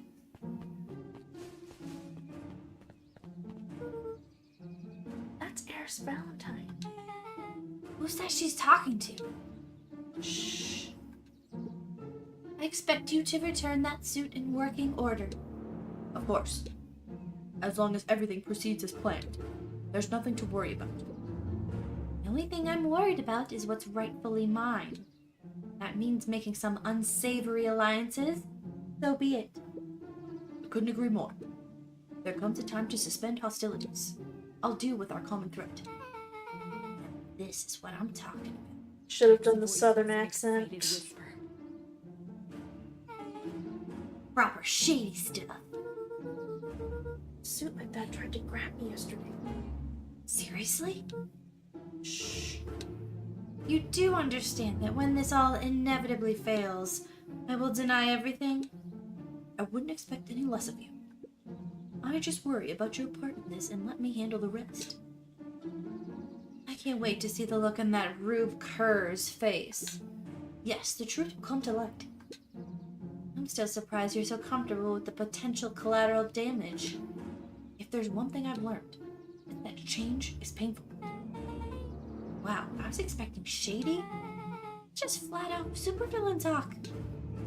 If you don't mind me asking, why? Why are you doing all of The this? mysterious figure retracted their mask, hair pushing out from all corners. Grandma! Family. A chill ran down Luca's spine. His vision blurred. Beck stifled a sharp wince, and Luca looked down to see himself wrenching her hand. An answer I can certainly respect. Grandma, Chloe no! tousled her hair back under the face mask. Just remember, keep everything nice and normal until the festival. I don't need lessons in rousing suspicion. Gran gave Eris a curt nod and disappeared into the night. Grandma! What's going on? Is she trying to find our mom? Yeah, Chapter 5. as well as What steel big drums. ears you have. Oh god. Lucas sat shivering in the bushes, staring at his feet. After checking to make sure the coast was clear, Beck gave him a gentle tug on his sweater. Rollo's pissed. What's wrong? You look like you've seen a ghost. Why were you so scared of that old lady in the hazmat suit? That was my gran. That was your gran? Yeah. Okay, well, I'm sure there is a perfectly reasonable explanation for all of this. Let's just get to the treehouse and figure things out there. Lead the way. Go, go, go, go, go, go, go, go, go. Grandma? Gran, why? Uh-oh.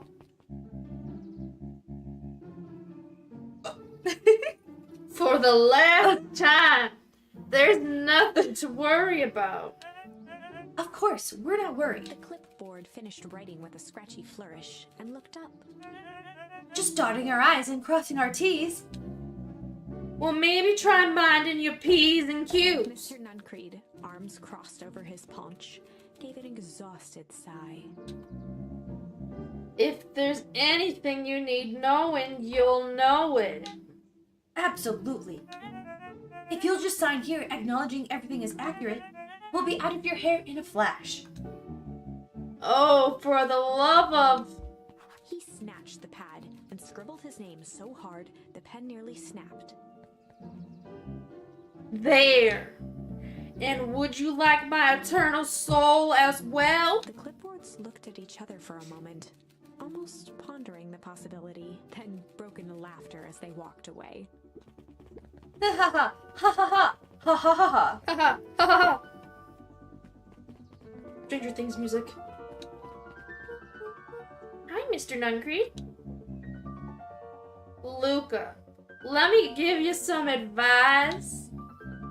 The next time someone you don't know asks to hear your thoughts, give him a good hard bop right in the kisser. Oh, Gran tells me to just keep away from the clipboards. That's good. That's good. Your Gran is a smart lady, Luca. Speaking of which, you'd better run along home now. Too dark out to be wandering on your own. Why, are you gonna throw me in the phone booth? Run! Nuncreed, no! What you reading? The answers you seek will be revealed to you in due time. The question is, the figure intoned, are you prepared to live with the truth? Yeah. Totes. Another day, another dollar. See you tomorrow, Z. Have you noticed how all the perennial harvest folks order the same drink? Decaf cappuccino with extra foam? Why? I don't know. Just thought it's a little odd. Pretty weird, for sure. Well, the customer's always right. In matters of taste. See you bright and early tomorrow. Can't wait. That's the full quote. The customer is not always right. Only in matters of taste. What up, guys? William Kerr and Gus Valentine proudly surveyed the half-covered festival banner. It's all coming together quite nicely. Couldn't have done it without you. The mayor gave a half-hearted shrug. I'm not so sure about that. Nonsense. That reminds me, I wasn't able to thank your sister for her contributions.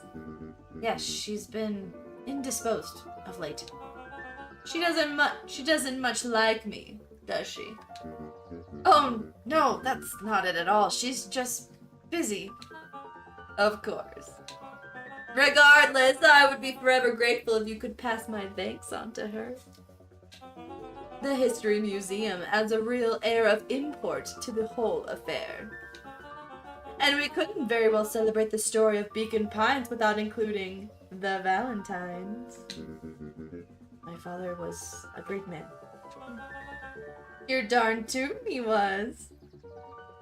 Kerr locked his arm on Gus's shoulder. But I mean the entire Valentine family, present company included. Can I ask you something, Mr. Kerr? Call me William. Ask away. William, why are you doing all of this? Gosh, I've never felt one needed a compelling reason to throw a party. Not just the festival. All of this. There's gotta be 100 down-on-their-luck towns out there. Why is Perennial Harvest so invested in helping Beacon Pines? You know what I love most about the agriculture business? Seeds. Seeds? Yep, little bundles of potential. With a glimmer in his eye, Kerr gestured grandly toward the horizon. You treat a seed right, nurture it, feed it, and it can grow into something truly special. You see potential here? Undoubtedly. The seed of greatness is already under our feet. All it needs is a little nudge, and the right leadership, of course. Oh. Good night, Mayor Valentine. Bye, you freak. Let me just walk like this. My chest puffed out as much as that I'll go even though I'm super skinny. Jeez. You okay, bro? Let's go to the treehouse. Run! Oh, this is nice. Yeah, the treehouse is just a little further from here. So, what's your buddy Rolo like? Rolo, he's Rolo. Not particularly helpful. Sorry, I've just never thought about it. Lots of energy. He's funny even when he's when he's not trying to be. Things have been tough for his family since the foul harvest. About time you tell me what this foul harvest thingy is. Kind of a long story. Hit me with the highlights. Okay. There used to be a fertilizer company here called Valentine's. They were kind of a big deal. Ooh, big deal fertilizer. It was a big deal to us. Their stuff really worked. Farmers loved it. So Valentine's grew and grew. Beacon Pines pretty much grew around it. Most everyone in town either worked for Sharper Valentine or used his fertilizer. Things were good. That's in a big butt. Around 6 years ago, Sharper Valentine suddenly died. And something changed. Changed how? Could have been a bad batch. Maybe it was in the water, or air, or soil. Nobody knows. But all the crops died. And everybody blamed the Valentines. The foul harvest. Yeah. Valentine's fertilizer went out of business. Half the town lost their jobs. Sheesh. The next year, the crops came back, but something was different. Plant a crop, do everything right, and it's sort of a crapshoot what happens. And no one knows why? Nope. I take it Rolo's farm got the short end of the stick? Yep, for some reason, their farm was hit harder than others. That sucks. Things have gotten better since Perennial Harvest came to town. The Beacon Pines Reborn initiative? Yep, first thing they did was give the town a deep scrub. Even put us up in hotels one town over for a week while they decontaminated the groundwater. We better get going. That's not suspicious. They didn't decontaminate this pond from all the trash. There he is. It's about time. I was about to give up and go home. Who's the new kid? Name's Beck. You must be Rolo. I see my reputation precedes me. Welcome to Mission Control. Rollo waggled his head with pride. You'll find we've spared no expense in construction. I've seen worse looking piles of junk. Thanks. Hey, Luca, you know the security concerns we talked about? Yeah. While I was waiting, I made some improvement. Let me lock this baby down for a little test infiltration. Can't be too safe these days. Oh no. Oh no. Oh.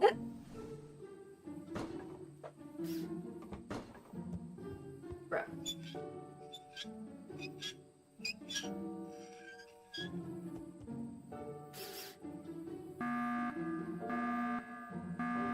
Hello? He goes all out, doesn't he? Always.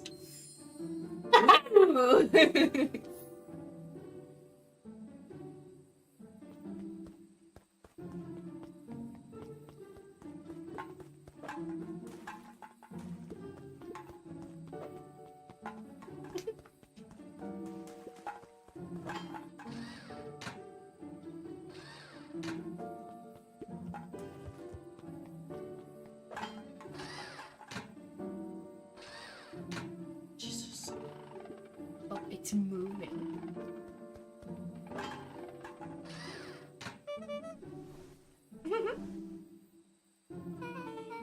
Where did you guys get all this junk in the first place? There's a guy in town named Jeff who trades us junk for snacks. Junk food for junk. Nice. This kid, it's like, I like these guys. So, pretty sweet security, right? It was imaginative. I'll give you that. Luca, are you sure we can trust our new recruit? I'll vouch for her. Thanks. I guess. Okay, Luca, you promised to fill me in about the Valentine warehouse. Finally. Luca sucked in a long breath. So like I said, there was someone there. What were they doing? I don't know, but the place was lit up and active. Maybe they were squatters. I don't think so. It seemed more organized. When the man pulled me in, I saw some sort of equipment running. A man pulled you in? Yeah, but I got away. You keep saying it was a man. You keep saying it was a man. Sorry. Waters. They were wearing a mask, right? Yeah. Then it could have been a woman. How did you get away? I grabbed a rock or something and broke their mask. They let go and I ran. Dang. That's intense. No wonder you freaked out when you saw your grandma. Yeah, that's the other part. On our way here, Beck and I saw Eris Valentine meeting with Gran, wearing the same sort of hazmat suit. Rollo let out a low whistle.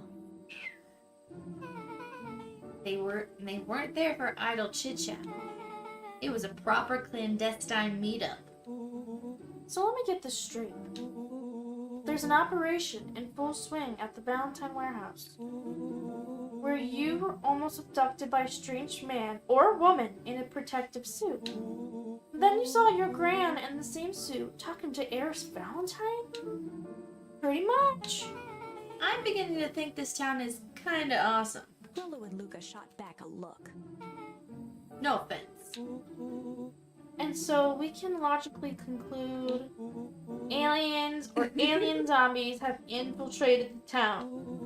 And their leader is your gran, and she tried to murder you! First of all, and for the last time, there are no aliens! We have no evidence of that. The town froze over. Second, it could have been my gran at the warehouse. It couldn't have. It couldn't have been my gran at the warehouse. I broke that person's mask to get away. The mask Gran was wearing wasn't damaged. But she's definitely hiding something. Maybe. Gran is weird, but she might be the most boring person in the universe. All she does is make jam.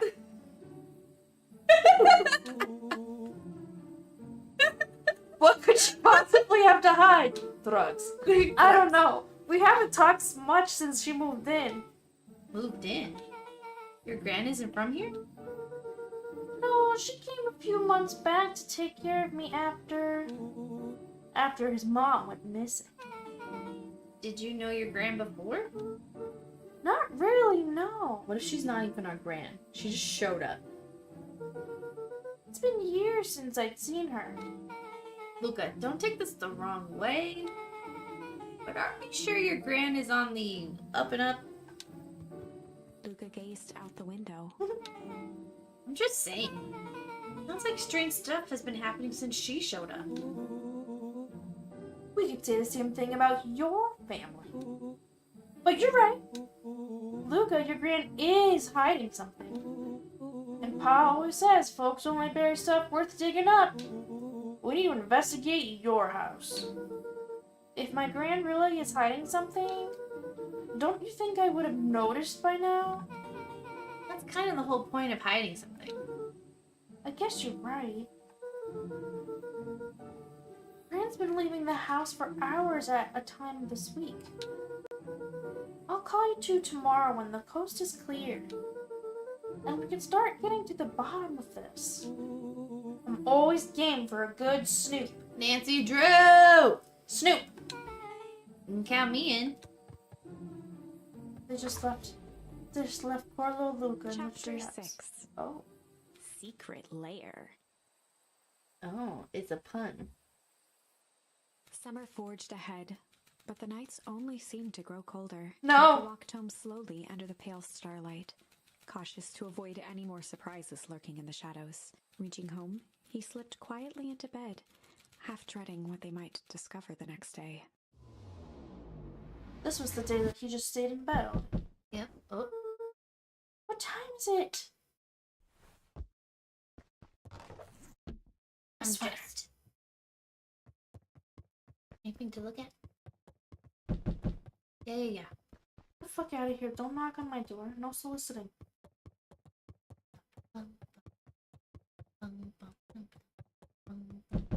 Yeah. Okay. Jeez. Rolo, what on earth is that? That ridiculous thing on your head. Oh, this? It helps me think. Jesus. You're gonna need a lot more of those. Joke all you want. We'll see who's laughing when I crack this case wide open. The coast is clear? Yep, whatever she's been up to this week, it's been keeping her busy most of the day.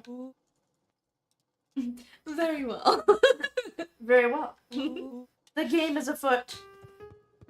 Luca and Beck rolled their eyes as Rolo strutted across the room. I'm a gran. Where would I hide my deepest, darkest secrets? Rolo is so cute. Perhaps where you might least expect it. The jam! Rolo flung open the cabinet with confidence. Aha! Coughed as a veil of dust hit his face. I think it's safe to assume anything that dusty isn't what we're looking for. Or maybe that's what she wants you to think. Then again, any good detective knows not to trust their first hunch. Right.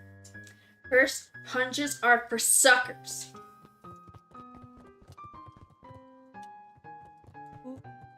Eureka! She lit a fire in order to burn the evidence. She keeps that fire going every day, Rolo. Drat! It may already be too late. Just think of the mounds of documents lost to ash! Okay. I'm gonna stop you right there. Can we just think for a moment? Luca, is there anywhere Gran doesn't want you to go? Yeah. The closet upstairs. So maybe it stands to reason that we should check there first? No dice, it's locked. Well. Who stands to reason now? And I have no idea where the key is. It really is important, and she probably keeps it with her. Anywhere else? She has her berry bushes. Who has ever thought, I'm going to make this important thing and huck it in a bush? Take this important thing. True. Anything else? Maybe something out of the ordinary? Well, she is always worried I'll break her fancy dishware in the kitchen. But it doesn't matter anyway, I can't reach the latch. A look of realization crept onto Luca's face. All three kids snapped to glance at each other, then sprinted in turn toward the kitchen. Run! The kitchen! Alright, Rolo. This is your time to shine. You're the tallest! Ah, yes! You called upon my expert detective skills.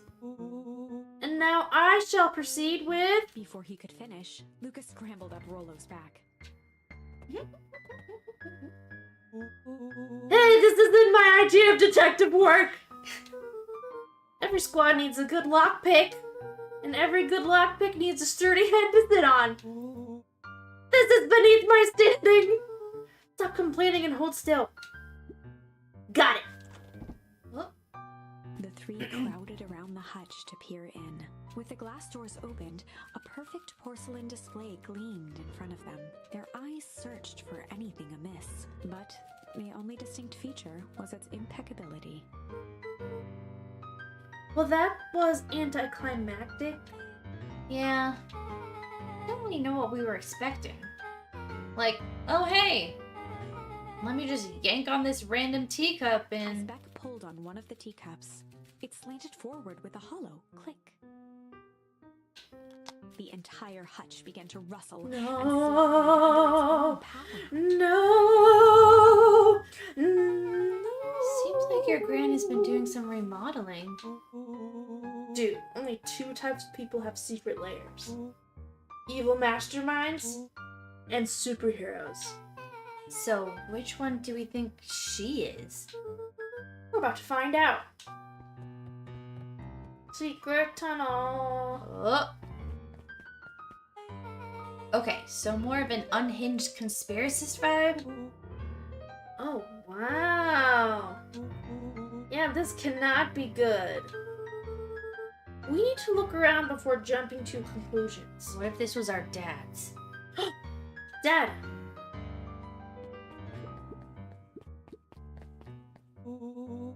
What do we have here?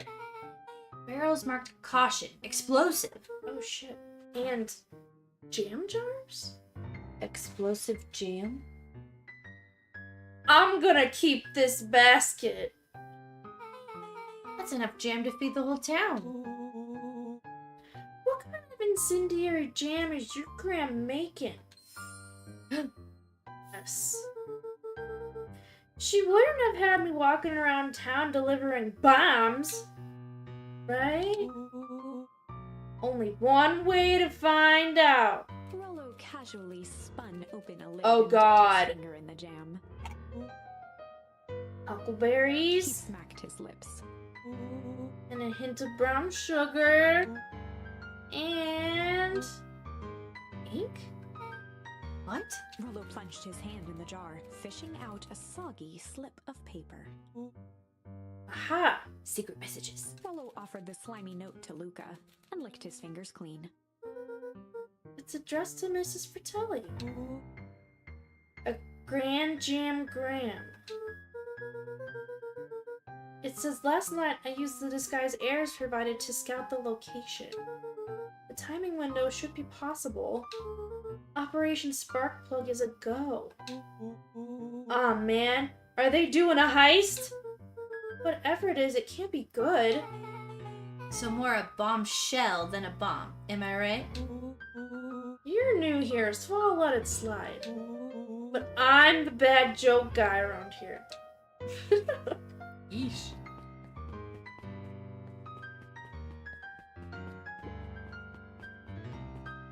A spider web of string connected photos of people from the town, interspersed with hastily scrawled notes. Well, she sure has kept herself busy. Is your gran a serial killer? Because I'm starting to get a vibe. Be ridiculous. Sure, she's just tracking the movements of everyone in town out of the kindness of her heart. She put little symbols by some of them. Yeah, Mr. Nuncreed has a check mark. The clipboards are all inside a big circle. My mom's are both on here. Both with question marks. Gus Valentine's has a question mark. Eris has a question mark that's been crossed out.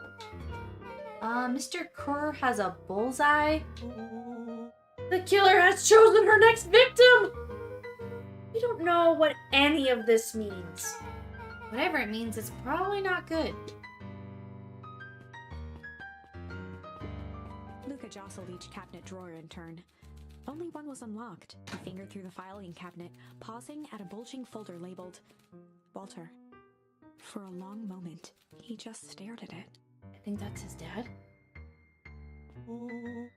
What do you got there? It's my dad. Looks like some of his old medical files. Your dad was a doctor? Luca nodded and caressed the label with his thumb. Well, are you gonna read it? Here, let me help. Rollo swiped the folder from the drawer and began leafing through the pages. He whistled to himself, barely looking at the text. How about you actually read some of it? One sec. Dense documents such as these are a lot like a cheeseburger. It's best to skip straight through the middle. That's where all the meaty bits live. Wow, I had no idea we were in the presence of the preeminent scholar in dense documents. And cheeseburgers. By all means, proceed. He stopped at a page and mimed. Kids are thick as thieves right now. Here we are. Follow-up examination of Terrence Wilby. Patient shows further signs of paleness and malaise. Body temperature continues to drop. Now he describes soreness of muscles and joints. This is similar to the symptoms exhibited by Mrs. Wilby just a few days past. Still waiting on lab results from Joseph. Rollo looked up with heightened surprise. See? Creepy. Yeah, that's kind of disturbing. Who's Joseph? That's Mr. Nuncreed's name. Wait, Rollo's finger traced across the page. there's more scribbled in the margins. Could it be contagious?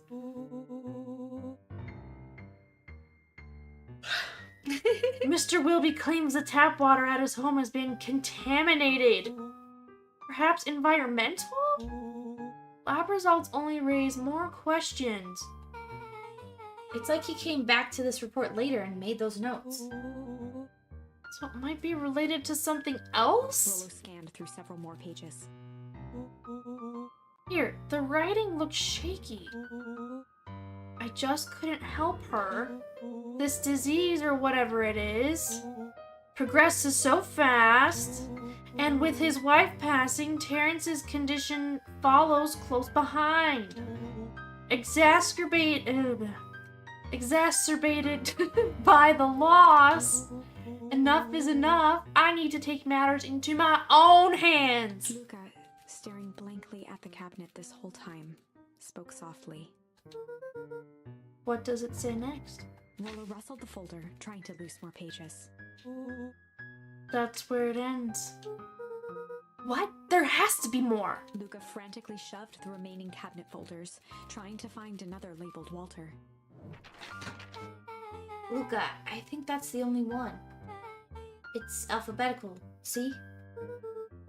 What did he mean enough is enough? How did he take matters into his own hands? This is bullshit! Luca slammed the drawer shut.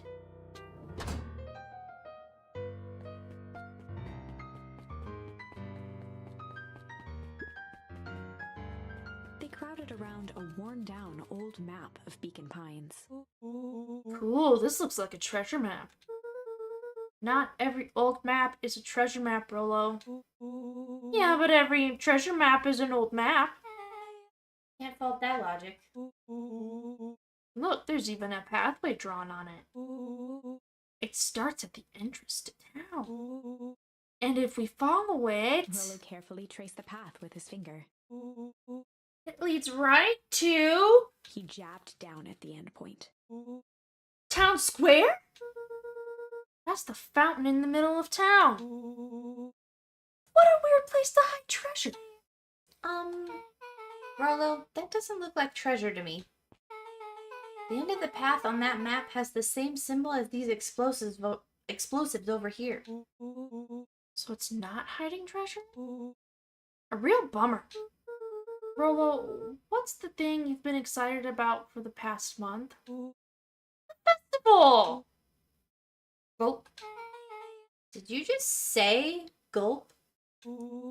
This feels like a kind of gulp kind of situation. Everyone will be gathered near the center of town. She's gonna blow up the festival! Not if we stop her. Gran. What was that? Luca looked up from the map. What was that? What was what? No, I heard it too.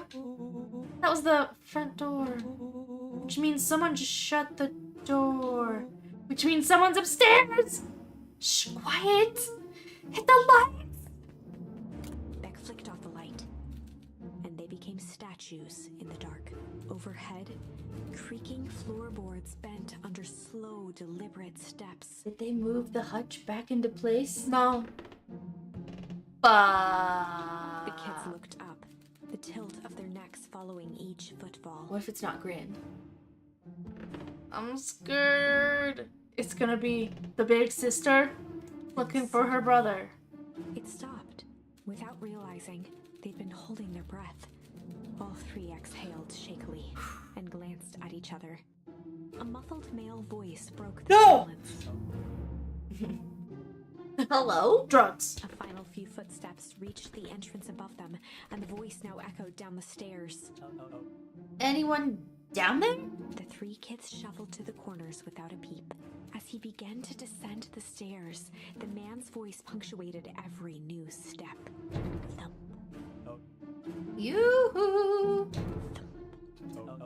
Ah, I'm not yes. here to hurt anyone. thump, I'm just here to help. Just... thump. At the bottom step, the man paused, squinting to search the room for signs of life. Huh. Guess it's nothing. Rollo shifted suddenly. Luca gave him an intense, chastising look and whispered through clenched teeth. Don't. It was too late.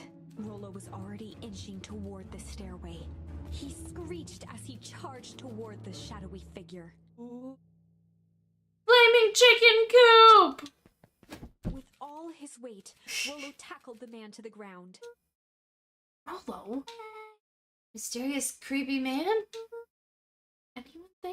From the dark corner, they saw something move. Well, I didn't know if I had it in me. But there was only one way to find out. Holy crap, Rollo, that was awesome. Wait, did you just kill that person? Luca scrambled to the hunched figure on the ground. Pressing his fingers to the man's neck, he sighed with relief. You sure clobbered him good, Rolo. Knocked out cold. As Beck flicked back on the light, Luca and Rollo both gasped in stereo. Mr. Tolliver? Chapter 7. The Interrogation of Hiram Tolliver.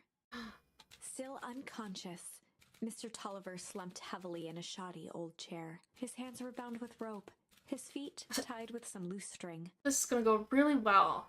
The kids huddled in a circle, discussing their plan. One thing was certain, they couldn't just let Mr. Tolliver go. They Why not? needed to know what he was doing in Luca's house. After some deliberation, it was decided. They'd run the classic good cop, Chill cop interrogation. Hard cop. Hard cop. Chill cop. Hard, chill, hard, chill, hard. We're probably gonna get an ending right after this, so.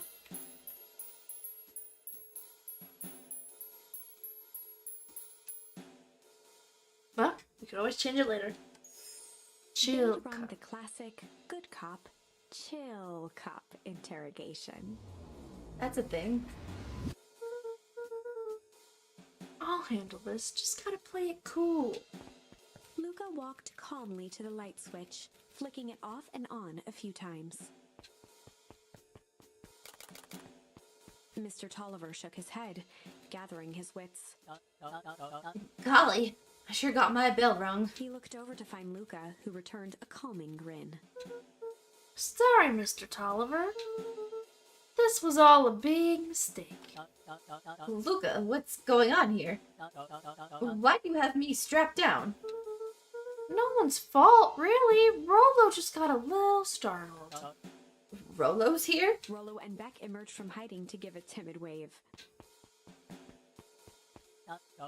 Well, alright. Mistakes happen.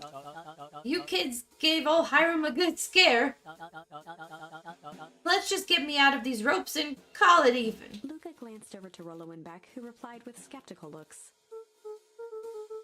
Mr. Tolliver, why are you in my grand's basement? I'm here to help, of course. Help with what? What's my gran up to? If you'll just cut me loose, I can show you. How do I know we can trust you? Mr. Tolliver exhaled with disappointment. Luca, have I ever done wrong by you? No. And since your gran moved to town, haven't I been nothing but welcoming you? Yeah. So why would I turn my back on your family now? It's just... all this stuff seems pretty weird. A board with names of people from town. An archive of my dad's old disturbing patient notes. Luca gestured to the corner. Barrels of explosives. I can explain everything. You just need to untie me. You kids deserve an explanation. Luca looked again to Rollo and Beck. This time they shrugged. Luca began to slowly loosen the bindings. Mr. Tolliver gently rubbed his wrists. That's a good lad. This'll all make sense. He's in gonna time. run for it. Imperceptibly toward the stairs as he spoke. You see, this town has secrets, Luca.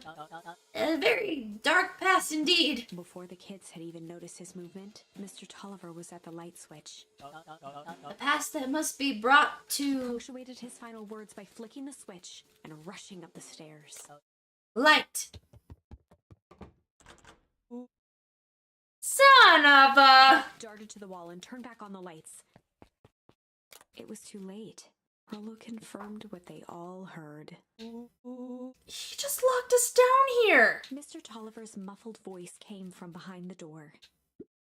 I wasn't lying, you know. This is for your own good. You kids just keep tight down there and let the adults handle this. They looked bewildered at each other. Play it cool, huh? Not now, Beck. They heard the staccato thump of quick steps exiting the house. The kids looked down in resignation. This isn't how it goes in Hank Atomic. For some reason, they'd always assumed it was up to them to save their town. Luca opened his mouth, hoping to conjure some magical words to make this right. Only a hollow croak escaped. The end.